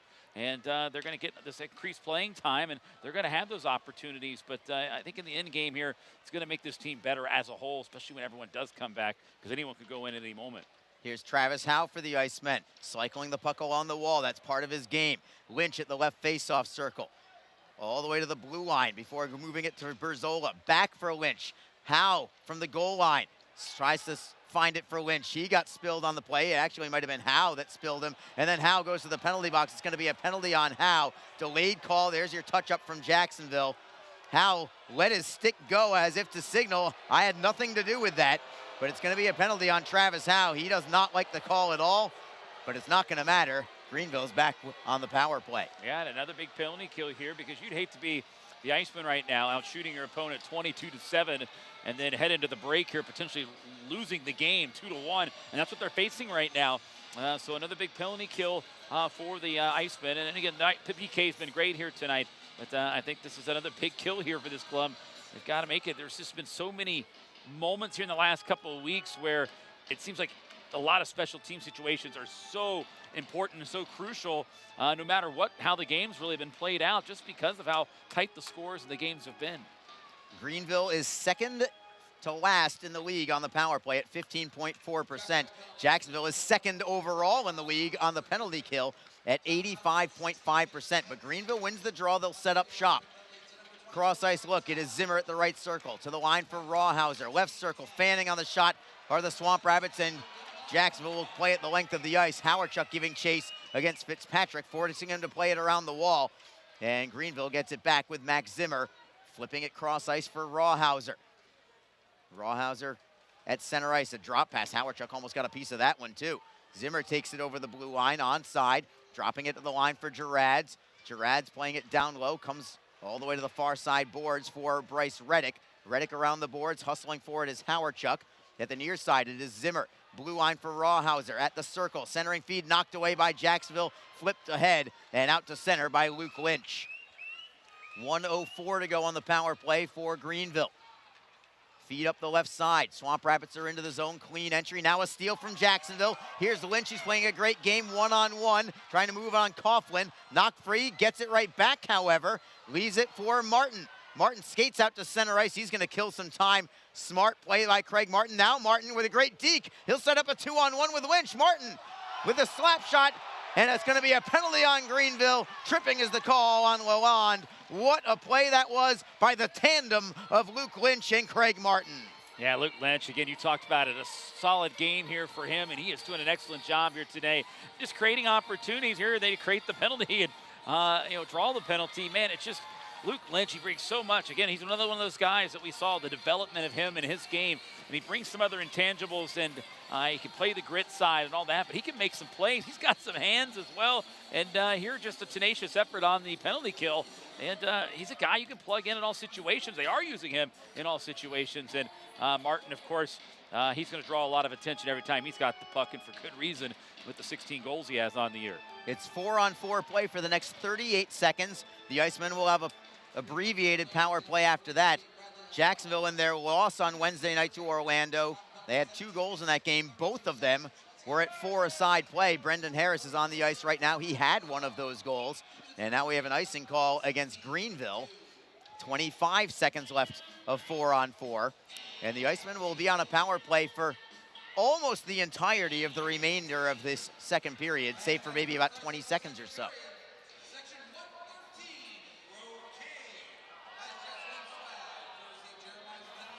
Faceoff will be to the left side of Evan Fitzpatrick. Jacksonville trying to take the lead late in the second period. They win the draw. It is Elmer, right circle. Tries to knock it away from one man at the blue line, comes out to center. The Icemen have the puck still. Elmer couldn't handle the pass from Berzola. Berzola gets it back in his own territory. And he'll start the charge. Still 4-on-4 for now. Drop pass for Elmer. We'll see if Jacksonville can gain the zone onside, and they do. Elmer on the right wing side. He'll stop in the corner, try and wait for the Icemen to get to the power play, and they are now on it. It is Fortunato stepping away from a man. Moves to the left circle. Jacksonville on the power play. They've got 1:12 to go on it. Martin at the blue line. To the half boards. It's Fortunato. Fortunato still looking for a man. He'll play it underneath. Into the bumper. It goes by everybody and all the way into the Jacksonville zone. The Icemen had the right idea. They just couldn't set up the man in the bumper, but Jacksonville's right back in, only to give it up to Greenville again. McDonald will feed it off the wall and out. We're down to 49 seconds to go on the power play. Broussard feeding it for Fortunato. 1:12 to go in the second period of a 1-to-1 game. It's Fortunato from center. Finds Lynch, then Harris. Harris takes it to the line, but not over the line. It's knocked aside by Greenville. Icemen get it back with 30 seconds to go on the power play. Fortunato at center. Dropping it for Harris now in the final minute of the period. Harris with a give and go with Lynch. Harris plays it behind the Greenville net. Comes free back for Harris again. Trying to help out is Lynch. Martin is there also. Martin pries it free. It goes to the line for Fortunato. Fortunato, left point now. Finds Martin. Martin away from a man for Fortunato. Teams are back at full strength. Fortunato's pass deflects to the opposite wing. Teams are at 5-on-5. 23 seconds to go in the period. Lynch, right wing corner. Plays it underneath for Lodermeyer. Lodermeyer skates to the near side. Cycling it for Lynch. Lynch on his forehand. Can he get the puck in the zone? He still does keep it in the zone. Now it's poke checked away. It comes to center ice. 5 seconds remaining in the period. Maybe one last chance for Jacksonville. Zapula unable to get a shot away. And we will go to break with a 1-to-1 hockey game. A game that has been dominated by Jacksonville in every facet with the exception of the scoreboard. They're out shooting Greenville 23-7, yet they do not have the lead. There's still plenty of work left to be done. Lots of work here, Arlie. It's so frustrating at times. You know, you're dominating the game, and now you go into the second intermission, and it's still a tie game. Still lots of work to go here, but Jacksonville, just their woes with the converting some goals are starting to creep back in here, and they'll have to keep fighting through it. Again, and we've talked about it, Arlie. They got a lot of guys called up right now, but again, these guys need to really plug through, and it's the next man up, situation, and we'll see who is able to put one in the net here next. And many of the people in this building are hoping it's going to be someone for the home team here tonight. We all hope it's going to be for that, at least those of us who care about the Jacksonville Icemen, which I think is probably many of you, if not all of you. Shots on goal in that period, again, dominated by Jacksonville. The Icemen got 14. Greenville only had 3, but each team gets a goal in that period. For the Icemen, it was Jake Elmer, his 15th of the year, from Craig Martin and Victor Hadfield, an assist in his Icemen debut. Time of that goal at 2:31. But the Swamp Rabbits respond. They get the equalizer on a tally from Anthony Beauchamp at 11:18, his 7th goal of the season. We're going to have Barry Schickling and ECHL Week coming up in just a moment. We'll also have your ECHL scoreboard, keep you up to date on that game in Estero, Florida, where the Florida Everblades are hosting the Orlando Solar Bears. It's 1-1 after 2 periods of play. This is Jacksonville Icemen hockey. Tonight's game is brought to you by the ECHL, celebrating its 34th season of affordable family entertainment. The ECHL would like to recognize the following league sponsors: AMI Graphics, official signage provider; AthleticNet, official jersey supplier; Baron Rings, official championship ring supplier; BFL Canada Insurance and Sutton Special Risk, sponsors of the 2022 ECHL Hall of Fame induction ceremony; Flow Sports, the exclusive streaming provider of the ECHL; Geico, official auto insurance of the ECHL; The Fairley Group, official commercial insurance provider; Handbid, the official mobile auction app; Honig's, the official partner of the ECHL officiating team; Howie's Hockey Tape, official hockey tape and lace provider; In Glasgow, official puck provider; My Gray Group, your source for game-worn jerseys; Sideline Swap, official online marketplace of the ECHL; and Warrior, exclusive on-ice equipment provider of the ECHL and title sponsor of the 2022 ECHL All-Star Classic. Catch all of the ECHL action live in high definition by logging on to flowhockey.tv. Don't forget, this game is being streamed live around the world today. Go to flowhockey.tv to catch all of the Iceman action and archived footage of the event. Flow Hockey is the live streaming home for the Icemen. Get the Flow Sports iOS and Android apps to watch the event live and on the go. Upgrade to a pro subscription and you can gain access to premium content on all Flow Sports sites. This includes more than 1,000 live events, original documentaries, exclusive training and technique videos, and much more. Follow Flow Hockey on Twitter, Facebook, Instagram, and YouTube to get the latest news and updates from the Icemen and other upcoming Flow Hockey events. flowhockey.tv, the new streaming home of the Jacksonville Icemen and the ECHL. Just be positive. Your Community First Mortgage champions make sure you get a great rate, a quick close, and can save you about $3,000 in closing costs. Apply at communityfirstfl.org. Community First Credit Union. Just be yourself. Federally insured by NCUA, Equal Housing Lender. One coach has lost his job, and another talks about his team. A few clubs are wrapping up the winter with hot streaks. Plus, we hear from a team which expects its season to continue until summer. These stories, as well as highlights, right now on ECHL Week.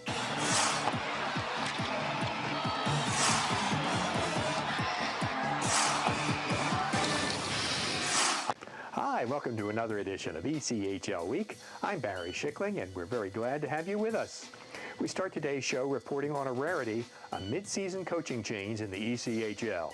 1 year after leading South Carolina to the Kelly Cup Finals, Ryan Blair has been dismissed as head coach and director of hockey operations for the team.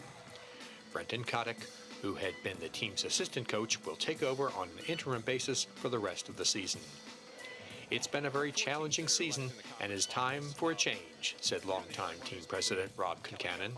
The Stingrays have been at or near the bottom of the South Division standings for the last several months and are very likely to miss the playoffs for the first time in 15 seasons and just the second time in their history, which dates to 1993. A 1-win in 14-game slide through most of December and early January was costly, The team's record since December 5th is 9-24-4. Kotick spent 3 years playing as a pro, most of that in the ECHL with Greenville and Toledo. He joined the Rays coaching staff prior to last season. The Stingrays have hired Ryan Bourque as interim assistant coach to support Kotick. Since retiring as a player, Bourque has been involved in player and skill development in Massachusetts.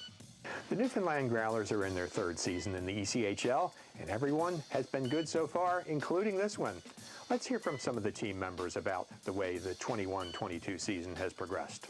You know, we went through, I think it was like 61 days where we were extremely short. You know, we had COVID, we had a lot of call-ups, and then we had injuries, and it just seemed like everything was compounding.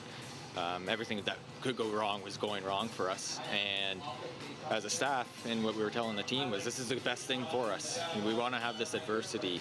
You know, we don't want it to be too easy, and you don't want to just fly through the regular season and then you get into the playoffs and now all of a sudden you're in a dogfight and you haven't been in one before. We get given every opportunity in this organization to succeed, and when you get given that opportunity, you have to take advantage of it. It feels great to win. Obviously, I think we have high expectations for ourselves. It starts with the coaches, and then from the back end, our goaltending's been great, D's been great, and then we have a really good group of forwards, so it's been fun, and hopefully we can keep the train rolling. Obviously, we still have a ways to go, and I think the good part about our team is we've had success, but we still feel like we have another level that we can get to. So now it's just taking these last couple months to fine-tune your game and bring it to the next level. So when you do go into playoffs, you're getting everybody's top game, and we want to be at the top of our game as well. It was fairly evident early that we had a fairly high-skilled team that is extremely fast, and which is more beneficial for the style that I like to play. It was one of those, you look at the assets that we have, and we can play the style of, you know, a little bit higher risk that we like to play with, a little bit of, you know, pressing and high pressure. We didn't play any exhibition games, so, you know, we started the season, game 1 was our first game, and, you know, you're just rolling with it and seeing what you got as the days go on, and really, really happy with the team that we have. It's been a few good weeks for 3 teams. Details straight ahead on ECHL Week.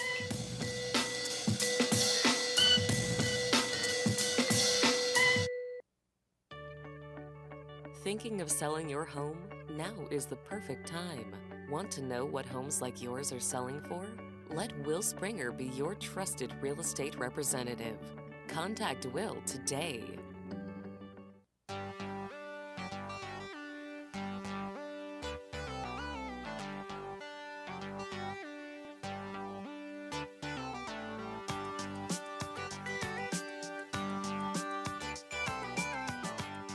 We start off our news block today looking at 3 teams which are really rolling along. Over the last several weeks, 3 teams have gone to the head of the class, at least in terms of winning streaks. Heading into this weekend, Atlanta has won 9 straight games.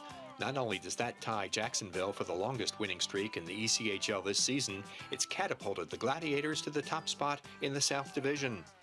Only one other time in their history have the Glads won 9 straight. That was during the 2005-06 season, when the team was known as the Gwinnett Gladiators. Another division leader is Reading, which won 7 in a row, with an overtime loss on both ends of that streak to make it 9 straight with at least a point. Much of the Royals' success to date is a result of their sparkling 15-4-3-1 record at home. The top team in the Eastern Conference is getting balanced scoring. 8 forwards have double-digit goal totals. And on top of that, goaltender Logan Flodell is 5-0-0-1 in 6 starts since being acquired in a trade from South Carolina.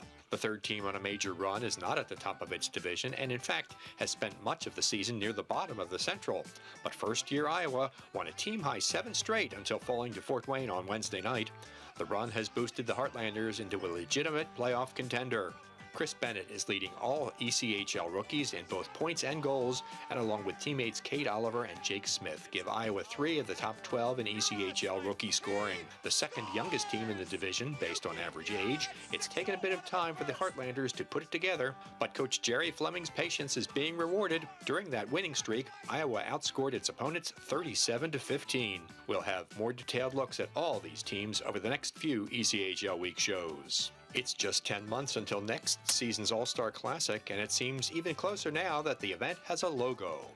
An announcement also has been made regarding the format for the festivities to be held at Norfolk Scope Arena. The All-Star Classic will feature a tournament format pitting the ECHL All-Stars versus the Norfolk Admirals, and will include an integrated skills competition with points counting toward each team's score. The game is scheduled for Monday, January 16th. To be held in conjunction with the All-Star event will be the induction ceremony of the 15th class of the ECHL Hall of Fame and an All-Star Fan Fest.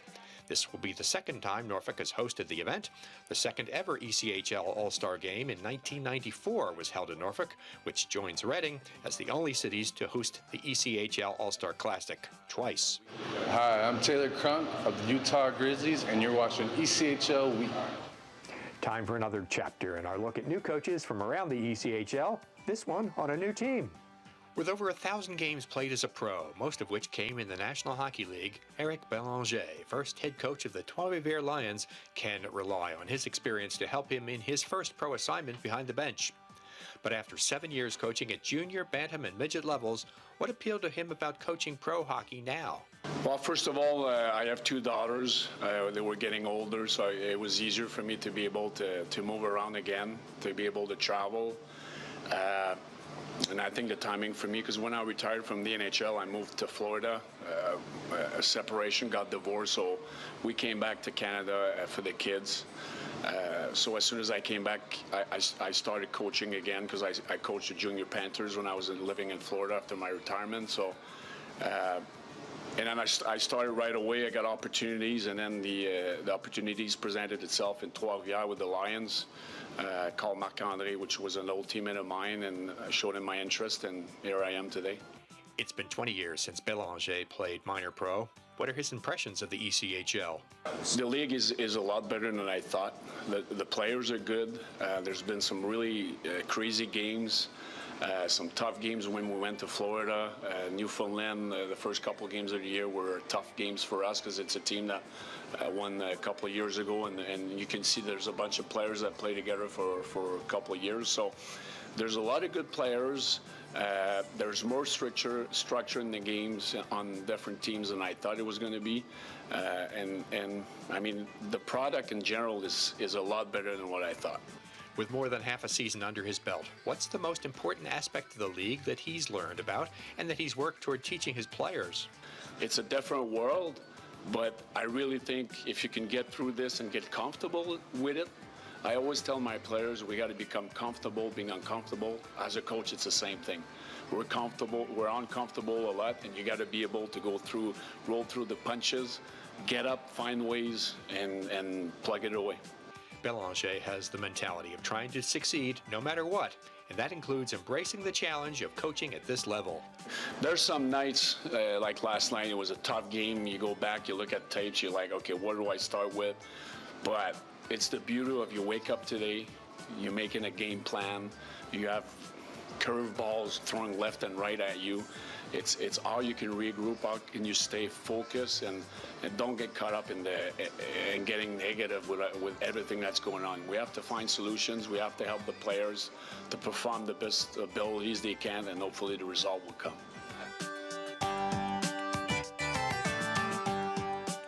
It's highlight time. We've got some really good goals and some really nice saves to check out. We start with Allen's Spencer Osachuk, getting some help from an Idaho defender, which turns his intended pass into a deflected into the net goal. And it went in. Osachuk with the goal with 4:32, the first power play goal of the game. Eagle eye is the term we'd use to describe this Matheson Acapelli shot, which helps Kalamazoo hold a lengthy losing skid with a win over Tulsa. Acapelli just smoked one from about 7 feet on the goal line and just put a tough shelf, and the K-Wings are now leading 4-1. The Swamp Rabbits show some determination in earning this overtime game winner. It takes 4 attempts, but finally Greenville's Brett Kemp taps the puck home past Orlando's Brad Barone. In overtime.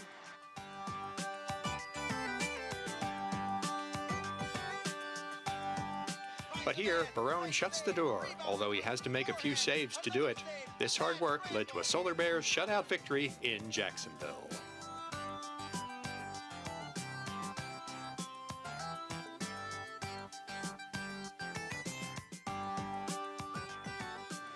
That wraps up another edition of ECHL Week. Thank you very much for joining us. Make sure to follow us on all of our social media channels. They're the best way to keep up to date on everything that's going on throughout the ECHL all the time. We'll see you for our next show in 2 weeks. Take care. Admirals mascot Salty is especially pleased to see all his hockey fan friends in Norfolk after a COVID-forced year away from the rink. Guess he was happy to see Barry, too.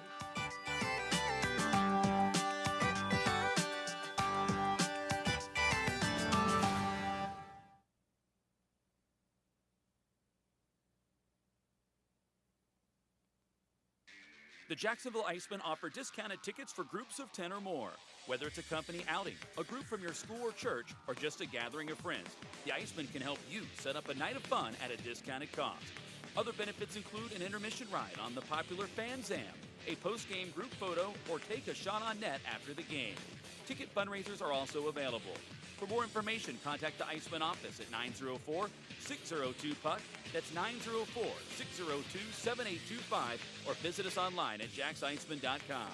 Icemen Hockey, feel the freeze. Best Bet Jacksonville and Orange Park are open and excited to bring you the best in poker, simulcast wagering, cocktails, sushi, and more. Visit bestbetjacks.com for more information. Best Bet.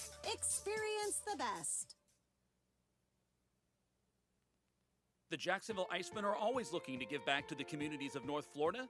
The team offers a ticket fundraising program that many local nonprofits and schools and charitable organizations can take advantage of. The program is simple. Your organization sells tickets to an Icemen home game, and a portion of each ticket purchase will go directly to your cause. This is a fun and easy way to raise money and gain exposure for your organization or school. For more information, contact the Icemen office at 904-602-PUCK. That's 904-602-7825, or log on to jacksicemen.com. We are back. Arlie Johnson with Alex Reed. The third period hype music in effect right now. Lights are down, phone lights are up, and we are just about set for the third period of play. A game that has been dominated by Jacksonville in every phase with the exception of one. It's a big one. It's the scoreboard. It's 1-1. Jacksonville, despite out shooting Greenville 23-7, is still tied, and plenty of work left to be done. 7 shots on goal total allowed through 40 minutes of play, Reader. We could be looking potentially at a Jacksonville record for fewest shots allowed in a game, the way things are right now, but they still have to finish it off. Yeah, they do. It's unbelievable that we're in this situation right now. And again, this is what this team's been battling through here lately. I mean, they are creating chances. They're playing so well. They're controlling every aspect of the game, but the puck is just not going into the net as frequently as they would like. Now, it's just a 1-1 game. It's, maybe one more goal will be it. I don't know. But, this team has had their opportunities. And you're right, I think at some point maybe kind of gets in their head a little bit here. But, I mean, defensively, everything's great. They're keeping them off the board here for the most part. It was a good play by Greenville. They got him the goal. But Jacksonville's got to bear down here and just keep doing what they're doing, and they hope that one of these will go in. Travis Howe on the forward line to start this third period. Jacksonville will play it into the Greenville zone. No icing here. Craig Martin moves in on the forecheck.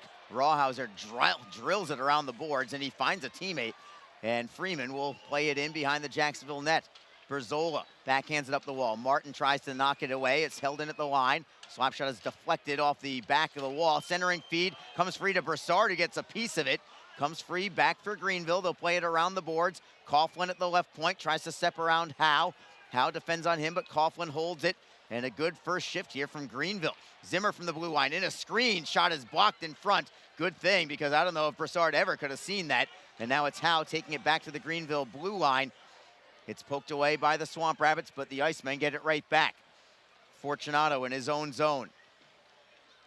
Stick handles away from a couple of men. He's over the blue line, picks up ahead of steam. He'll feed it for Harris. Fortunato gets it back into the slot. Rister, score! Sean Giles, all the work he's had in the last half dozen games. Banging at the door, finally breaks it down. It's 2-1 Icemen, just 1:06 into the third period. That's exactly what they needed right there. They just needed to get the next goal here, and Greenville came right out, and boy, did they have an opportunity to knock on the door themselves. It was kind of scary, but Broussard came out with the saves, and then the Icemen, their first chance of the period, they're able to convert here, and it is a goal, and the Icemen take the 1-goal advantage right now. I think some of the Greenville players looking to see if maybe it was hit in or redirected out in front of some kind of high stick, but that's not the case there. Looking at the replay, it looked pretty clean to me. Here's Joe Massa with your goal call. Scoring his 5th goal of the season, number 28, Sean Giles. Assisted by number 74, Brandon Fortunato. And number 83, Brendan Harris. Time of the goal, 1 minute, 6 seconds. Thank you, Joe. Fortunato and Harris will assist on the 5th goal of the year from Sean Giles. Giles, who's been part of the defensive core that has been stellar tonight, and now he chips in offensively as well. The Icemen on top, 2-1. Fortunato feeds it up the right side. It is Lodermeyer looking for Harris. Harris in the right wing corner. He's by himself for the moment. Picks up Lodermeyer to help out along the near side glass. Harris digging at the puck. Zapula is up high, playing strong defensive positioning there. As the Swamp Rabbits finally get the puck free, they'll play it into the Jacksonville end. It's Pavel Verobe tapping it to the far side for Victor Hadfield, who's had a strong debut for the Icemen, wearing number 4 in blue for Jacksonville tonight.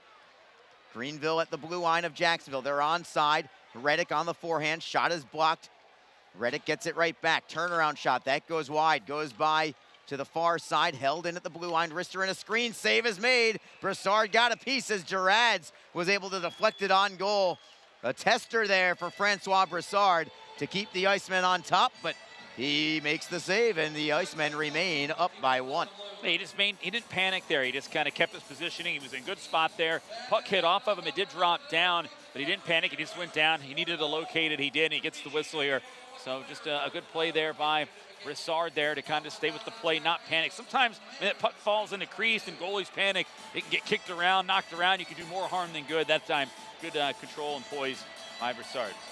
Quick update from the scoreboard. The Florida Everblades trailed by 1 going into the second period, but they got 3 consecutive as Broussard makes a big save. Might have even gone off the post as it glanced off of him. So the Icemen barely stay on top. Rebound is cleared by Jacksonville. It goes all the way to Fitzpatrick, who's forced to cover it up and take a stop and make a save. Very quickly, I do want to say, Florida 3 unanswered goals in the second period. They now lead Orlando 4-2. But let's go back to that stop from Broussard. Broke free from him and just glanced off the pipe to his glove side. Yeah, it did, and right now they're having a discussion about it. I wouldn't be surprised if they take a look at it. I mean, look at the entire Greenville bench. They were all pointing up at the video board, hoping for some kind of confirmation. And now the official heading over there right there. John Lindner talked to the coach here, and I don't think he's going to go up and look at it. I think he was right there in position, or maybe he is. I'm not really sure, but they're talking to both coaches. For Greenville, by the way, their head coach tonight is not their head coach. It's assistant coach Philip Barsky acting as their head coach tonight, and they are going to go to replay on this one. Greenville's head coach, Andrew Lord, not here tonight, but for the best of reasons. Andrew, from the Jacksonville Icemen to you, congratulations, as you just had him and his wife, the parents of a brand new baby from last night. So yeah. Congratulations to the Lord family, and we want to wish you the best. It's not always about hockey. You know, we want to make sure we extend our gratitude and congratulations also. Absolutely, and you know, I've known Andrew Lord for a long time. They do rule it no goal, by the way, just as they did take a look at the tablet there. But, yeah, big congratulations to Lordo and his wife there, their first baby, their first child. So congratulations to them. I spent a year in Wheeling, and Lordo was a player for the Nailers. Oh, wow. And so I've known him a long time. Very happy for he and his wife. So Greenville with the puck. They'll play it into the Icemen zone. Jaswal gives chase against Freeman, tries to golf it away. Comes behind the Icemen net for Jake Elmer. Elmer up the wall, tapped away by Lynch. Possible 2-on-1 with Martin. Lynch on the right side, knocked away by Rawhauser on a great defensive play. Icemen try to get it back, however. It is Elmer in the right wing corner, keeping it moving along the wall. Lynch for Martin. Martin can't center. Stripped loose by Coughlin. Coughlin feeds Max Zimmer, and the Swamp Rabbits get it to center. Over the blue line for Greenville is Foreman, tapped away by Berzola. Played back to the Swamp Rabbit line. Jacksonville now on top 2-1. An early third period goal here from Sean Giles has Jacksonville on top. The Icemen have been very good when tied after 2 periods of play, 7-2 on the season. Greenville only has 1 victory all year long when it has been a tie game after 2 periods of play. 1-1-3 for Greenville. They've barely played any games that have been that way, but they've only won 1 of them. Jacksonville in possession in the offensive zone. Fortunato will play it underneath. It comes around the wall for Harris. Harris on his backhand. He's double teamed on the play. It's taken loose by Greenville. Beauchamp, who has the only goal for the Swamp Rabbits, plays it out, and now a steal from the Swamp Rabbits in the offensive end. McDonald's pass tapped away by Giles. Jolie playing it underneath. McDonald looks to center. Giles got a piece of that centering pass also. Brendan Harris with the loose puck. Chipping it off the wall, out to the red line. Greenville drives it right back in. It's Fortunato behind his own net. 15:30 to go in the third period. The Icemen on top 2-1. These two teams, again, will face each other tomorrow afternoon as well. Jacksonville trying to finish things off tonight, and then they'll look for the weekend sweep tomorrow if they can hold on to this one. Greenville at their own line. It's Lalonde up the wall. Knocked off the play by Sanchez as he clears in. Broussard plays it up the wall. Sanchez, a good deflection pass for Howardchuk. Howardchuk picks up Zapula. They're onside. Drop pass is knocked away. Howardchuk got a piece of it. Swamp Rabbits get it back, and it is Bryce Reddick stick handling through center. He'll find Parcells. Parcells with a soft forehand behind the Jacksonville net. Gerard's on the puck for Greenville. Tries to work it along the wall. Verobe gets a piece, but not enough to clear. Ethan Kapp holds it in. Drop pass for Gerard's. His backhander is blocked. Comes loose for Coughlin. Coughlin in the left wing corner. Looking to center is Foreman, but it's taken free by the Icemen. Well done defensively by Jacksonville's Pavel Verobe, but it's not cleared yet. Here's Gerard's walking in. Tries to center. Great play by Verobe defensively to not allow the shot. Loose puck comes up high, and it comes out to center ice. The Icemen fortunate there, as Gerard's had a steal in the offensive zone, but Verobe just sliding down on his belly to take away the shot and the pass at the same time as the Icemen play it into Greenville territory. 14 minutes flat remaining in the third period. The Icemen get the puck in their own end. Jaswal circling the back of his cage. Flipping it up the right side, didn't get all of it, but he does connect with Craig Martin. He'll tap it in behind the Greenville net. McKernan tripped up on the play, no call. Greenville skates out of their own zone nonetheless. Beauchamp trying to move wide on Jaswal. He'll take it behind the net. Centering feed, knocked aside by Berzola. Jaswal trying to turn the puck free. Works it for Berzola, up the wall. Elmer unable to clear it out. Held in by Greenville again. Shot towards goal is blocked. Greenville again holds it in. McKernan with a wrister. Great save is made. Rebound is loose. Puck comes, or the net rather, comes off of its pegs. And I believe we're going to have a face-off outside the blue line. They're going to say that Greenville was the team that knocked it off of its moorings. And with 13:18 to go, we are going to go to break. 2-1, Jacksonville on top on a go-ahead goal from Sean Giles. We'll be back in a moment. This is Jacksonville Icemen hockey. Just be in control. With free interest checking and great digital tools, Community First makes smarter banking simple. Add an account at justbeyourself.com. Community First Credit Union. Just be yourself. Federally insured by NCUA.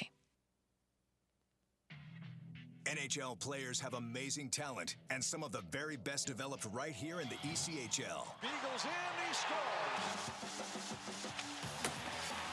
Now, follow all your favorite ECHL alumni every night on NHL Network's primetime hockey show, NHL Tonight. Both teams recognize how big this matchup is. Fire save by Dubik. Rebound. Goosebump stuff. NHL Tonight, every night 6 Eastern on NHL Network. We are back. We actually never did have a media timeout there. Not sure why, but we'll play on.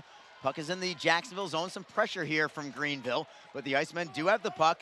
Elmer tries to chip it ahead. He finds Lynch. Lynch has Lodermeyer with him. The pass doesn't connect. Lodermeyer gets it back at center, and they'll sweep a backhander down below the Greenville goal line. Swamp Rabbits with it from there. Parcells. Good outlet pass for Beauchamp. Beauchamp will chip in. Brassard out of his net. He'll swing it around, finding McCallchuck on the right side.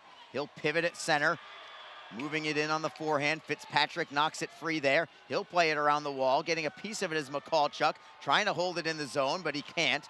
Jacksonville gets it back at center, though. Brendan Harris knocks it away from one man, loose in the neutral zone. Cap takes over. He'll backhand it to the Jacksonville line. The Icemen not allowing it to get played in deep. And a long outlet pass goes by everybody. This is going to be icing against the Icemen. Clock stops with 11:52 to go in the third period. And the Icemen now nursing this 2-1 lead. Out shooting Greenville 25-11 right now. Reader, I don't think the Icemen are the kind of team, they haven't been all year, that kind of sits on a lead. They still like playing offensively. They just want to make sure they don't do anything crazy on the back end. Yeah, that's the thing. And, they're pretty sound, especially in the third period. They know how to close games out. And since they got that goal early in the third period, now they kind of get in that mode. They're, okay, we're going to play defensively sound first, but they're not going to sit on it. You're right. If they're going to be able to join the rush and get their chances, they'll be able to create them, and they'll look to do it. But they've been so good defensively early this whole entire game, and I would imagine that would stay the same here the rest of the way out. 11:40 to go. Clock stops. It's a media timeout this time, but since I took one last time thinking that it was a media timeout, I guess we'll keep it here this time and tell you what's ahead for Jacksonville. The Icemen, again, tomorrow afternoon, they'll complete this weekend series with Greenville. 3 o'clock game tomorrow afternoon. And then the gauntlet, Reader. Yeah. 6 games in a row starting Wednesday. All 6 of them, 3 against Florida, 3 against Atlanta. The 2 top teams ahead of Jacksonville in the standings, although I guess Florida, I think right now within percentage points, but it's a virtual tie with Jacksonville. You get the idea. 6 in a row against the teams that you gotta beat if you want to win the division. Yeah, that's exactly it. You said it right there, Harley, the gauntlet, because it is. And again, if you're going to win the division, that's going to be a crucial 2-week set there for the Icemen, taking on the teams that you're in direct competition with. You have those games in hand, but even after that, you play those games, you'll still have those games in hand. You could really do some damage. The Icemen can make some noise beginning next week there in those games. And a majority of those games are going to be here. 5 of the 6 to be. In fact, the one game on the road is going to be on Wednesday down in Estero, the first one, but then it'll be 5 straight there at home. So, again, a great opportunity, and let's get the big crowds out for those games. Yeah. Because it's going to be a playoff-type atmosphere between some teams that really don't like each other. Puck is at the blue line. Greenville somehow holds it in. Shot towards net, deflects on goal. Save is made by Brassard. Trying to knock it away is Zapula. It's not out yet. Greenville with a centering feed. Tapped free by Jacksonville, still not cleared. Freeman to the blue line for Coughlin. Coughlin knocking it towards goal. Picked off there by Verobe. Verobe gives himself some time and space. He'll move it to center for Howarchuk. Howarchuk gives it up at center. Here come the Swamp Rabbits again. Zimmer with a wrister. Great save is made by Brassard. Rebound is cleared up the wall and out, and the Icemen still with possession as well. Zapula will redirect into the Greenville zone. Fitzpatrick lets it go for Coughlin. He'll circle the back of the cage, and a clean breakout from the Swamp Rabbits. They'll play it to the Jacksonville line, no further. The Icemen right back in. Is this going to be icing? Yes, against Jacksonville. It went just wide of the net of Fitzpatrick. So again, going back to the Icemen setup, it's going to be a 5-game homestand for the Icemen after Wednesday's road game in Florida. Next weekend, by the way, Friday, Saturday, Sunday, a 3-game weekend series against the first place Atlanta Gladiators. If you plan on going to the game and you don't have tickets yet, I strongly suggest you get them now. Yes. Military Appreciation Weekend on Friday and Saturday. There will not be many seats available. Tell your friends early this week if you plan on going to those games. Absolutely, Harley, because I know there's a lot of military packages that have been purchased. They come with big blocks of tickets here. It's going to be some near sellout, if not sellout crowds next weekend. So you want to be part of the fun next week. Go ahead and get your tickets right now. Ticketmaster.com or go to JacksIceman.com. Greenville with the puck at their own blue line. Moving it for Beauchamp, who will chip in a forehander. Brassard out of his net. He's been great with his goaltender stick tonight, I think, Francois Brassard. Typically good with the puck movement, but I think he's been exceptionally good tonight as Jacksonville takes it into the offensive zone. It is Martin on his backhand. All the way to the blue line is Martin. Shot from the point in a screen, goes wide of the net, and then Fitzpatrick with a slash at the lower body of Travis Howe. Howe now takes the body on McDonald as the puck is tied up along the boards. Howe digs it free, looking for Fortunato. Howe now plays it down low. He finds Luke Lynch. Centering pass, knocked away. Howe gets it back in the right wing corner. Howe looks to center, floats one into the slot, but it's intercepted by D'Artagnan Joly, and the Swamp Rabbits will play it to the neutral zone. Big hit there from Lynch, and then finishing off that check is Howe. The Icemen get to center ice. Trying to shovel it in is Lodermeyer. Mikulchuk gives chase. Mikulchuk double teamed, keeps it moving along the wall. Dallas Gerads will feed it up the left wing side. He'll get it to center, but that's it. Jacksonville not allowing too much from Greenville in the offensive zone as the puck goes high into the air, still at center. It's swept in by the Swamp Rabbits. Broussard again will play it around the boards, getting it by Ethan Kapp. Cleanly to Mikulchuk. Mikulchuk sends away Harris. He's got Lodermeyer with him. Harris in the right wing corner, steps around Parcells. The Swamp Rabbits knock it free, and they will skate to the neutral zone. Freeman chips and chases. Broussard again around the board, setting up Howardchuk this time. Every feed has been good from Francois Broussard tonight. Jacksonville looks to clear it away. They find Harris, then Mikulchuk. Mikulchuk picks up Howardchuk. He had him splitting the seam, but he couldn't get the pass on his tape. And Greenville plays it back into the Jacksonville end. Down to 8:22 remaining in the third period. The Icemen clear it away. Icing will be called against Jacksonville. And the faceoff will be in their zone. But time is ticking away, and Greenville up to 14 shots right now. That's 7 this period for them. So Francois Broussard has had to be at his best, not only between the pipes, but inside the trapezoid behind him too tonight. Yeah, he's been great in all those areas. And Greenville, you can kind of sense that desperation in them right now. They know it's a very tight game. They still have a shot at this one without question. And they've been coming hard here in the period. And again, 7 shots in this period. That doubles the entire amount from the first 2 periods. They only had 7 shots going into the period, and now they've doubled that, or they've already reached that number here in the third. So again, this club is really plugging hard, pushing hard here. And you said the Broussard, the way he handles the puck here, like we've heard Nick Luco talk about it, how he's kind of like a 7th defenseman back there, the way he can move the puck. He's so crafty, and that's a nice trait to have, a nice little thing to have to your game there that you can add to it. It makes you a really valuable goaltender in more than just stopping pucks. He's able to move it and make plays. Almost acting as if he's a 3rd defenseman out there at times tonight. And also now that he is qualified for the leaderboard in the ECHL ranks, the shutout on Thursday now has him atop the leaderboard in goals against average at 1.97. He's trying to have that number go down even further tonight, but there's still work left to be done for that. Play is in the Jacksonville zone. Mikulchuk, a nice spin move around one man, but he can't clear it out yet. Zimmer at the half wall, into the slot, save again by Broussard. Rebound into the slot, it's swept into the far side by Jacksonville and cleared out by by Howardchuk, who takes a hit from Rawhauser in the process. Swamp Rabbits are right back in. Top of the crease, they can't get the centering pass away. Sanchez on his backhand, finds Verobe behind the net. Verobe rims it around, Howardchuk can't clear it again. Greenville moves it free, stolen by Jacksonville. Lead pass ahead, 2-on-1. Zapula picks up Howardchuk, who will walk in. Forehand, score! Ben Howardchuk gives the Icemen some valuable insurance. 7:21 on the clock. It's 3-1 Jacksonville. What a play there, Zapula getting that puck through over to Howardchuk, who's able to bury it. And getting a piece of it was Fitzpatrick there on the shot, but it just trickled underneath the pad. He knew it as soon as it went in. That one was going to get by him, and it did. And the Icemen get that much-needed breathing room, because I'll tell you, Greenville was really coming early. You can just feel they've been going that extra gear, but they're not happy with that goal going in. But does give the Icemen a little bit of a room here to breathe a little bit easier. But again, still some time here. Greenville's been doing a pretty good assault here. Now another chance. Here we go, it's Elmer this time, and an opportunity save is made by Fitzpatrick. Elmer, another shot deflected just wide on the play as the Icemen were trying to put it away just seconds apart there. Yeah, they were. As Elmer just right off the draw, spun off a check and then took off the other way on a 2-on-1, called his own number, and the Icemen getting a couple chances out of that. Bad turnover from the Icemen. Here come the Swamp Rabbits into the offensive end. Jaswell recovered from his initial mistake, and he blocks the play. Now he has possession of the puck as well.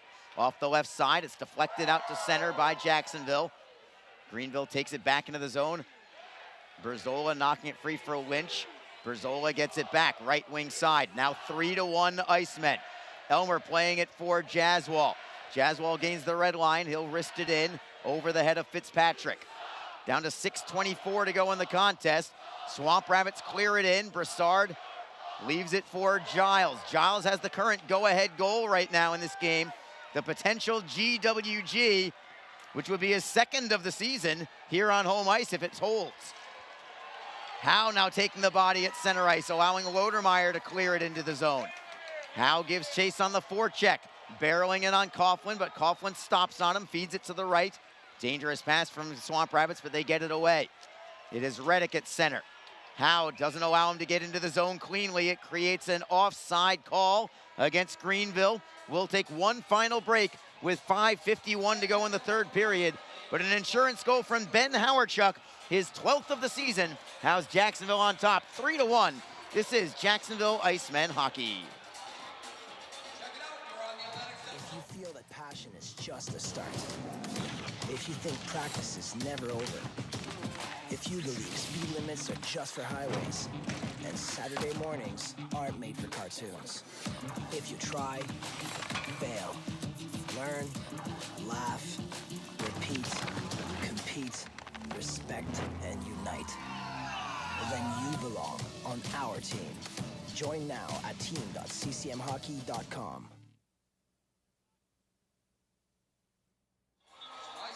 We are back for the final 5:51. Jacksonville trying to move 2 points closer to the Atlanta Gladiators in the South Division standings. If the Icemen hold on to this victory, they would be just 4 points behind Atlanta in the standings with 2 games in hand as well, Reader, and a 3-game series coming up between the Icemen and Atlanta Gladiators next weekend, which is going to be as critical as they come. Yeah, this is tightening up here, and again, Jacksonville, they have those games in hand. You got to take advantage of those, and they've been doing that here, and just lots of pushback here in this third period, and they got to close this game out. You can keep the momentum riding into tomorrow, and then, boy, we talked about that big stretch coming up here, so got a little bit of a delay, not certain exactly what is for. They're at the scores table. They got, I think, some maybe a rut on the ice? Yeah, a little bit of a rough spot, a little rut there on the ice. They're going to take a look at that and maybe get somebody to come out and the ice crew come and take a look at that. So we got a little bit of a delay here early with 5:51 to go here in the third period. It gives me an opportunity to say hello to special listeners. I got some family that are getting together. They're in around the Houston area, Texas right now. My mother is with her sisters, Judy and Johnny, and along with my Uncle Jimmy, James David. I want to say hello to them. They're listening to us all the way in the state of Texas. I love that. Also want to give a shout out to a few people listening in on Mixlr, including a few people that are listening from the game itself, which I love, by the way. Among the people that are doing that, Michael Mitchell tuning in from here. Steve Chesser, Icemen, listening in from section 106. Michael Mitchell from section 114. Marty Pat checking in from section 103. I love that. I do also have to add that since I used the word ombre earlier tonight to describe the Icemen Community First jerseys, that Michael Mitchell also chipped in with ombre was the cologne that Joey Tribbiani sold on Friends. So thank you for that little nugget. Michael Mitchell adding a nugget there, and lots of great stuff from the people on Mixlr. Also have to add from Julia LePage, did you know Francois Broussard scored 2 goals in junior hockey playing in the Quebec Major Junior Hockey League? Yeah, I did know that actually. He put up some good numbers from a points perspective in Major Junior. When you just look at his numbers there, again, he had a couple of goals. Let me view his stats as a text because then it shows the actual numbers. But, I mean, he had 2 goals, one while he was a member of the Cape Breton Screaming Eagles, the other one when he was with his hometown Gatineau Olympique. But, I mean, look how many assists. Look at all the apples. I know, wow. He had a ton of apples here. Let's count them up. 6-5, that's 11, 14, 15, 18. He had 18 assists during his major junior career in the Quebec Major Junior Hockey League. That is remarkable. Very remarkable there as well. So, again, it doesn't surprise me at all with the way he moves the puck. He's so good with the stick handling, and it doesn't surprise me that he set up some plays there in that league. So, and the interesting note with him, too, is he had a pretty healthy amount of shutouts in college and in juniors, but his shutout the other night, that was the first ECHL shutout for him. So, how about that? It was big congratulations to Francois Broussard, who's, very active from an offensive standpoint, at least from his junior career. He did have an assist, though, this year with Jacksonville. I remember that earlier in the year. Without question, he's been a stalwart for the Icemen, and especially as of late, I think he's playing his best hockey right now, Francois Broussard is, and at just the right time when the Icemen have really needed him. I know that he's only faced 15 shots today, but he's had a couple of key ones, and again, I think his stick handling is also really served well for the Icemen tonight. Back to play. 3-1 lead for Jacksonville. Greenville plays it up to center ice, getting a piece of the puck at the red line is Fortunato, and that sends James Sanchez ahead for Howardchuk over the blue line, can't pull the trigger, comes loose for Sanchez, forehand at the goal line. Are they gonna say it's a goal? The light is on, but the referee says no. I think the referee is right. They may replay it, but I don't believe that crossed the goal line. The fans don't care about what I feel or what referee John Lindner feels. They are celebrating. And I would like to see them at least go to replay on this. Yeah. But I get the feeling this is not going to be a goal. We're going to get a pretty decent look at it right here as well, as I think it was James Sanchez that was trying to put the Icemen on top by 3. Yeah, the puck was rolling, and it did reach the goal line. There's no doubt about that. It's just a matter of whether or not it completely crossed. The overhead view should determine that, and they have that view down there. So we'll see how they decide to play this, but who reached in there for Greenville to keep it's that Alec out? Rawhauser. Yeah, It was a great play. Whether he prevented the goal or not, it was a great play by Alec Rawhauser for sure. They're going to take a look at it there. He reached in and grabbed it, but it's a matter of whether that puck has to fully cross the line. It made it to the goal line, no question, but yeah, whether it fully crossed, I'm not certain, but a great job by Rawhauser there. But the overhead view, which they have, should determine that. So. And if you're looking at the official rule, the entirety of the puck must cross the entirety of the line. Yeah. Any piece of the puck that touches any piece of the goal line, and it's not going to be a goal. They have waved it off. Yeah. I think it's the right call despite the fans' protests. Yeah, no, I think it was. Yeah, I kind of zoomed in on that side view. Doesn't really, you can tell it doesn't like it did cross. There's no way, especially where when Rawhauser gets in, you'll see as it kind of bounces, he kind of cradles it and pulls it back. I don't think it did fully cross. I think it is the right call. So the Icemen, for the third time in about 2 weeks at home, have a replay go against them. But I honestly think this is the first time that it was the accurate call in this case. And I would rather it be when you're up by 2 goals with 5:21 to go in a game than maybe in a tie game or maybe trailing by a goal. It's a little bit different to complexion in this one as the Icemen are on top by a pair. Jacksonville right back into the offensive zone, though. Fortunato for Harris, right circle. It is a power play for Jacksonville. There was a penalty called on Greenville. Wrist shot from Fortunato. Save is made. Rebound is covered. Lodermeyer got a whack at it on the second attempt. And I think a way to really polish off this game, Reader, would be to tally with a man advantage and really kind of put things on ice. Yeah, that's what that'd be great if they could get that, and the pressure here could do just that. And they got an opportunity right now to do it if they can add to their lead. And that, you're right, that should pretty much do it, I would think, in this game. Based also, too, on how well Jacksonville's played defensively.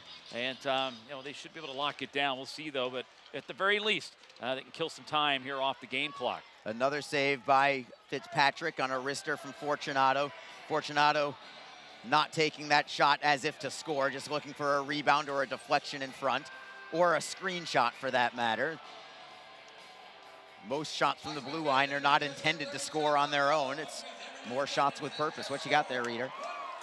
Yeah, Florida right now, 7:05 to go in the third. The Everblades leading the Orlando Solar Bears 5-3. Joe Pendenza with the hat trick. Oh, Jacksonville wins another faceoff. Fortunato to the left circle for Lynch. Wrist shot goes off the crossbar and stays out. Jacksonville gets it right back. It is Harris at the right circle. He'll spin. Harris on his backhand, playing it underneath for Lodermeyer. Centering feed, forehand from Martin goes wide. It was a great setup. Lynch gets it back to the blue line, leaving it for Fortunato. Fortunato, seam pass for Harris at the right circle. Moves it in, tries to work it to the bumper, tap free by Jacksonville, knocked back loose by Greenville. They'll skate to center ice, and they've got a step. McKernan right side, poke check from Jacksonville. Craig Martin with the back check, knocking it free from his former teammate, Kevin McKernan. It's Fortunato, drop pass for Harris in the slot. Fortunato gets it back, 50 seconds left on the power play. Fortunato at the right dot. Cross ice for Lynch. Lynch crisscrosses with Martin.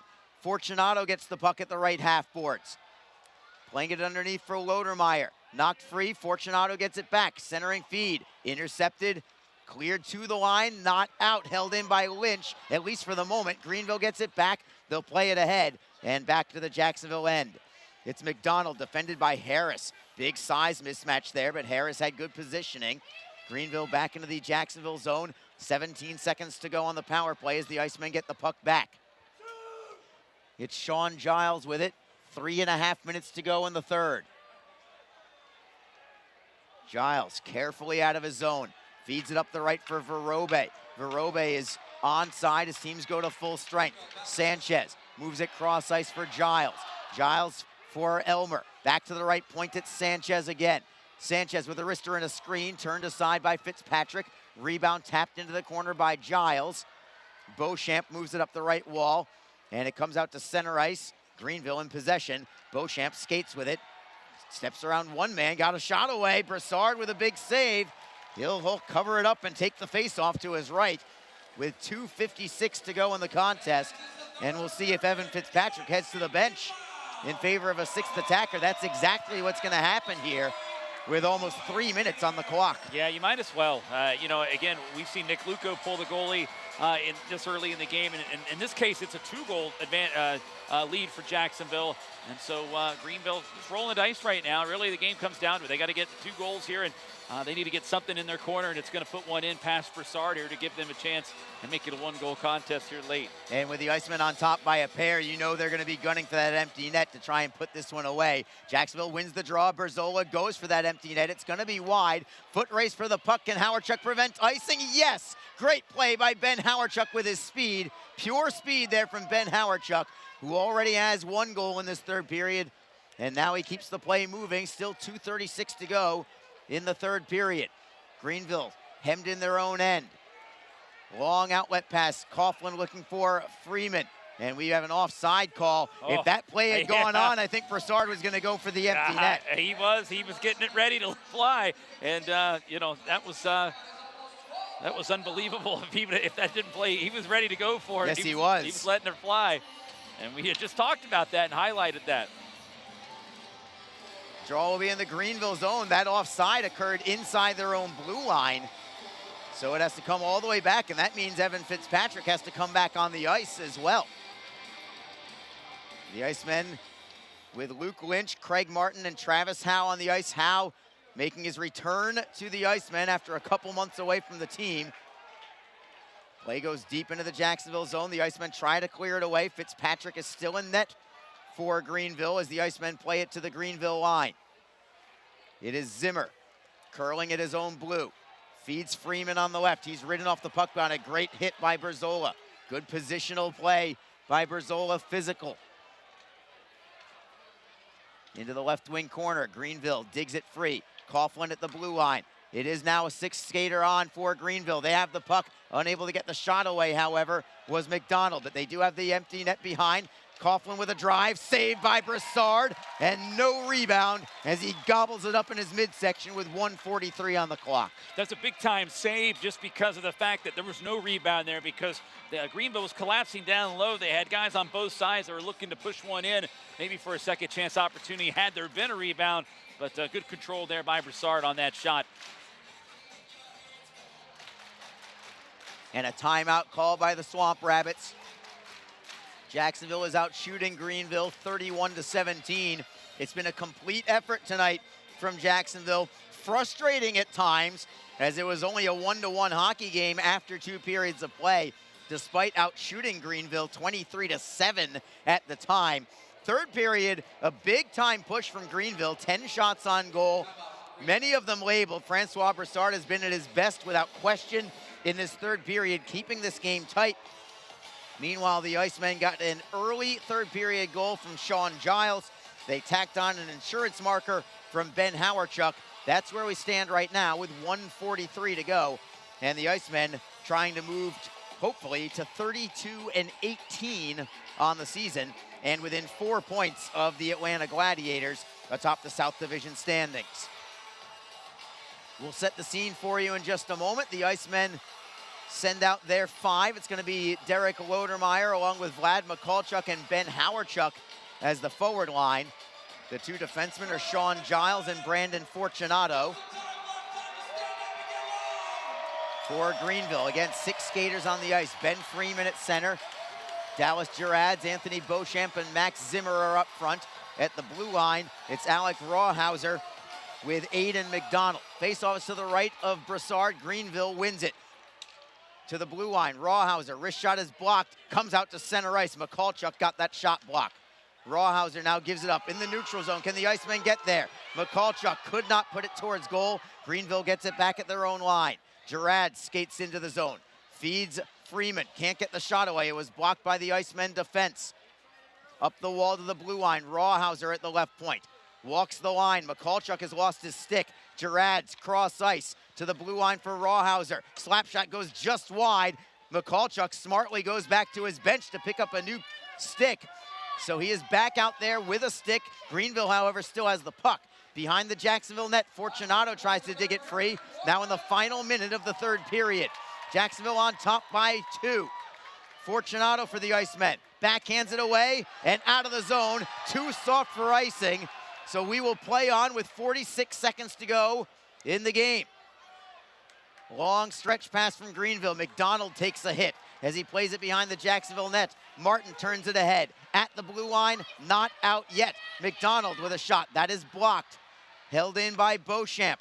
Beauchamp feeds it to the near side wall for Lalonde. Into the left wing corner, looking to clear is Mikulchuk. He does get it off the wall and out to center again. 20 seconds to go in the game. Zimmer is on sides. Berzola behind his own net. Turns and moves it up the right side. On a deflection, no icing here. We'll play on. 10 seconds to go. That should just about do it. Greenville at center ice. Lalonde gives it up to Mikulchuk. It's cleared back into the Jacksonville zone. Francois Broussard fittingly ends up with the possession of the puck as time expires. And the Icemen are 3-1 victors tonight. A sound 60-minute hockey game to defeat the Greenville Swamp Rabbits tonight. And what a win it was, Arlie. A 3-1 victory here. Jacksonville picks up the victory and continue to pull a little closer to the rest of the pack there ahead of them. They're not ahead by much, but again, the Gladiators and the Everblades have to look over their shoulder as Jacksonville is getting right back in the mix. In a good 60 minutes, as Arlie said here. It was a little scary for a while, especially after the first 40 minutes. The Icemen dominating the game, but then just didn't have a ton of goals to show for it. It was still a tie game heading into the third, but the Icemen setting the tone early, getting 2 goals here in the third, and a great performance by Francois Broussard as well down the stretch. But a big matchup here, 3-1, Jacksonville victorious here today. And so the Icemen getting a big win. And we'll recap the game here, or recap it in just a moment here. But for Jacksonville, these two teams are going to play again tomorrow, 3 p.m. start time against one another here in this building. And Greenville, I like their effort tonight. They're a team, again, fighting for their playoff lives. They went right down to the end, made it interesting. They'll get another crack at Jacksonville tomorrow. But for Jacksonville, they came in, they took care of business in front of a great crowd here tonight, and they come away victorious, out shooting the Greenville Swamp Rabbits by a 31-17 count, and getting the 3-1 victory. Goal scorers here today for the Icemen. They got goals from Jake Elmer, Sean Giles, who will be credited with the game winner, with it being the second goal. He scored 1:06 into the period. And then Ben Howarchuk gave the Icemen a little bit of breathing room. We'll have the 3 stars here momentarily. As Joe Massa, the Emmy Award-winning Joe Massa, will introduce our 3 stars, and then Arlie will be joined by the number 1 star. Fans, your H2 Health 3 stars of the game. Your number 3 star from your Jacksonville Icemen with the opening goal tonight, number 59, Jake Elmer. Jake Elmer coming out. He's always entertaining the crowd. Comes out with a little dance, and he's the number 3 star with a goal and 6 shots on goal here tonight. And a ball of energy at that. Your number 2 star with a game-winning goal, number 28, Sean Giles.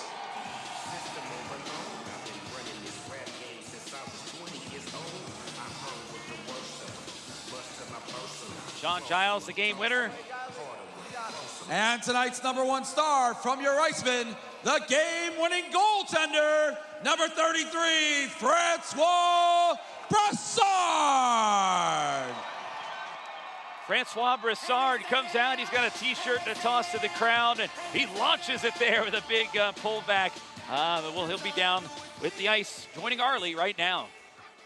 Brass, only 17 shots faced tonight. I know for the first 40 minutes they made it look easy in front of you defensively, but in the third period you were tested. Talk about how well you are seeing the puck right now, because you're playing some amazing goaltending right now. Yeah, I mean, the guys make it pretty easy for me to see the puck, you know, boxing out guys and blocking a lot of shots. That's why I only have 17 tonight. I mean, we block about 10, 15 easily.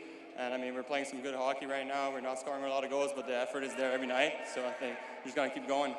Brass, you now are leading the entire ECHL with a goals against average under 2, best in the league right now. What is working for you right now? I think it just shows the dedication of our team to play defensively. And I mean, we're not going to score 6, 7 goals every night, but we're dedicated to, you know, shutting down the offense on the other team. And, you know, that's how our offense comes from. We play good in our zone, and we just make good passes on our way out. It's a fantastic effort. Congratulations on the victory. Let's get it again tomorrow. Thank you. Thanks, guys. Back to you.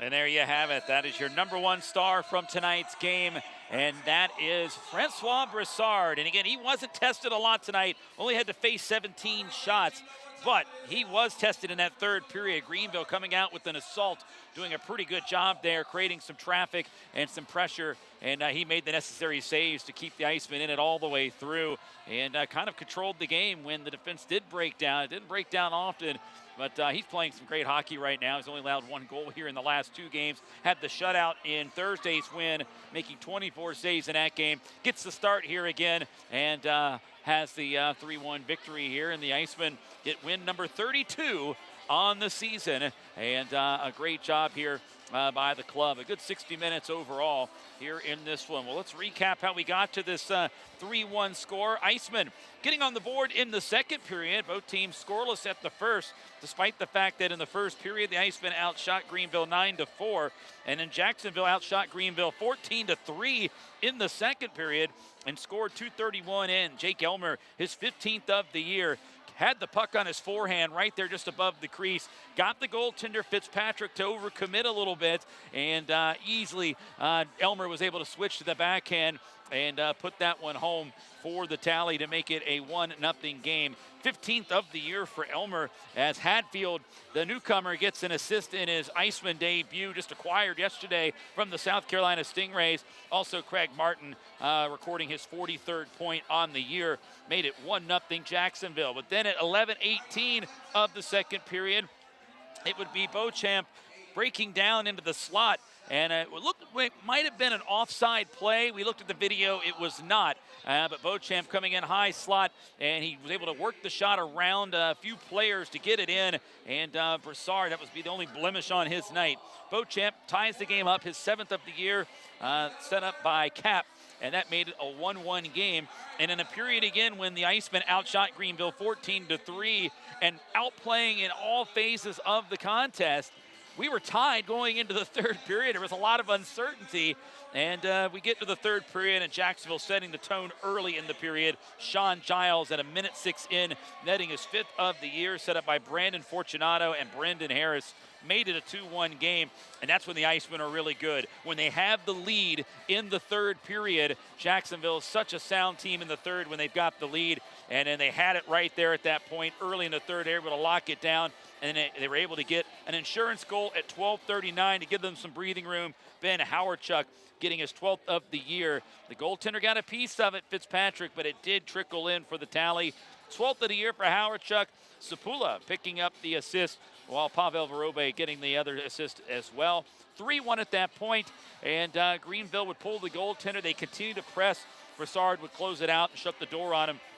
Greenville outshot the Icemen 8-7 in that third period, and but they were outshot in this game overall 30-15.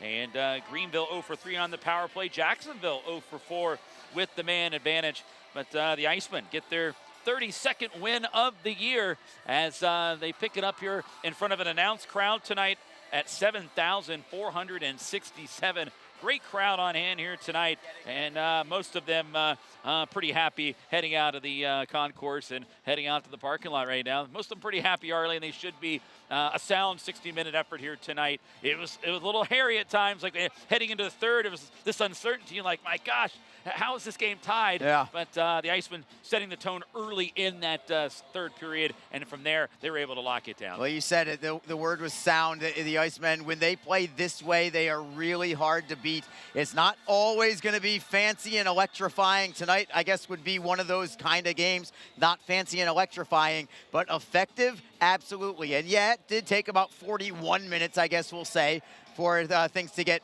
moving in the right direction before the Icemen took the lead for good at 1:06 into the third period. But it was very workmanlike. It was very professional. It was a playoff caliber kind of win. These are the kind of wins you're going to see in April and May against some of the better teams. Sometimes this is how you have to grind it out. You're going to win 2-1, 3-1, 3-2. You know, little things make a big difference, especially on the defensive end. But I'll tell you what, Reader, if the Icemen continue to play defensively and goaltending like this, I mean, it's hard to lose if you're not allowing goals. And right now, you're only allowing 1 goal. I mean, it puts a ton of pressure on the opposition, where if you feel like you might only get 1 goal of the night, I know the Icemen have lost 1-0 3 times, but it's hard to go to the well in a best-of-7 series thinking that you're going to have to win some games 1-0 just to get by your opponent. And right now, that's what the Icemen are doing defensively. When they are good defensively in goaltending, I used the word earlier tonight, suffocating, but they are exactly that. Yeah. Francois Broussard's allowed 1 total goal in the last 2 games. And a lot of it is him, but a lot of it's the people in front of him. And not just the defensemen, but the forwards coming back defensively, too. They're all so responsible when they work as a team. They really are. And again, when there is a breakdown defensively, they've got great goaltending to back it up. Francois Broussard, Charles Williams, you know, they've got good goaltending here to make those saves coming down the stretch. Just want to make a quick correction there. The shots were 31-17. I was looking on the sheet at the time. It hadn't been updated, but 31-17 was the final shots in this game. Either way, you're holding teams to the teens in shots. This team is number 1 in the league in shots allowed per game. And it's just going to keep getting lower, Arlie, when they continue to do that. Typically, when you talk to coaches, that number is about 25. If you can hold a team to under 25, you're doing some good things. This team seems to do it on a nightly basis, and then some. Yeah, they've been fantastic. I mean, it's not every single night, but, you know, it's when they are clicking, this is how they win hockey games. When they are really clicking, they're winning games more like 5-1, 6-2, things like that. But they will gladly take this. This is a coach's dream kind of game from a responsibility standpoint, because they know that they just didn't allow Greenville to have too many chances. I will say, Greenville shorthanded tonight. Their 2 best players, both out of the lineup, Liam Pecoraro, Brett Kemp, both out of the lineup. Yeah. I don't expect Pecoraro to be here tomorrow. I don't believe he even made the trip. Brett Kemp, that one's a little bit more of a game time decision tomorrow. We'll see. But I mean, you got to play the opponents that are in front of you right now, Reader, and every team is a challenge. You know, we talked about Greenville winning 6 out of 7 coming into this game. This is a big weekend for the Swamp Rabbits, even more so than Jacksonville. They're a desperate team right now trying to stay in the playoff hunt. Jacksonville has an opportunity, and they started it tonight, and they can finish it off tomorrow, where they can really put the Swamp Rabbits away. Yeah, this could be a really tough hole for them, and because of that very fact, Arlie, I expect a good pushback tomorrow from Greenville right out of the get-go. Again, this is a team that's playing very well, but I would expect a pushback tomorrow because they're kind of playing that desperate hockey right now, and I think it's helped them here during this recent stretch. So we'll see how it plays out the rest of the way. But a good game here, very entertaining game, and we expect much the same tomorrow. 3 o'clock start time. Great day to bring the family just because it is an early game, but also because it's a situation where after the game you can go down on the ice and take a shot on goal. We can't say that all the time. So again, it's going to be a lot of fun tomorrow. And then, of course, we talked about it. Next weekend is military weekend. If you have plans of coming to any of the games against Atlanta next weekend, which, by the way, will be crucial games, you need to get them early. Get on Ticketmaster. Get on JacksIcemen.com. Give the Icemen staff a call because we're expecting big crowds on that. It's a Friday, Saturday, Sunday. A lot of packages have been sold there, and tickets are going to be maybe tough to come by next week. So get them early. That's our message to everyone who's like maybe listening and thinking about coming. Don't hesitate. Get them because you don't want to be shut out. Yeah, it's going to be a fun game. And it's a potential playoff preview with the Icemen facing the Atlanta Gladiators as well. If Jacksonville has a great weekend, you could be looking potentially at the Icemen surpassing Atlanta in the standings if they have a perfect weekend. But we'll deal with that next weekend. Do want to give you a quick update on the standings before we finish off for the night. The Florida Everblades did defeat the Orlando Solar Bears tonight. Final score was 6-5. There were 5 combined goals in the third period. It was not as close as the score would indicate. Odin Tufto scored 2 goals in the final 47 seconds of that game to move to within 1, but not enough. Florida still gets the victory. So with that, Atlanta and Florida are now tied in points for first place in the South Division. Both of them have 72 points. Jacksonville, with their victory, now 68 points. So they sit 4 points back of both the Everblades and the Gladiators. However, the good news for Jacksonville, remember, 2 games in hand on the Gladiators, 3 games in hand on Florida. And after tomorrow, the Icemen can take matters into their own hands against both of those teams. We called it the gauntlet earlier on. Well, sometimes you want the gauntlet. 6 games in a row against those 2 teams starting Wednesday in Florida. So there's a look at your top of the standings in the South Division. I will also add, with Orlando losing tonight in regulation, the Icemen have now put a couple more points between the 2 of them. Jacksonville is now 6 points up on Orlando, and also Jacksonville has 3 games in hand on the Solar Bears. So a little bit more breathing room, especially much more than we're looking at Wednesday going into Thursday. But the Icemen have righted the ship and are looking awful good right now. So there we go. That's the end of this one and your post-game show as well. I want to thank Gemstone Media for doing a spectacular job. They are never anything other than spectacular. That's what they do. They bring the heat every single night, and we appreciate them. Thank you to our off-ice crew led by Kate Truslow. Alex, for you, this is Arlie Johnson saying good night. Final score again here in downtown Jacksonville. The Jacksonville Icemen 3, the Greenville Swamp Rabbits 1. It was a great result tonight for the Icemen, and it was most certainly a great night for hockey. Have a wonderful one, everyone. We'll catch you again tomorrow at 3 p.m.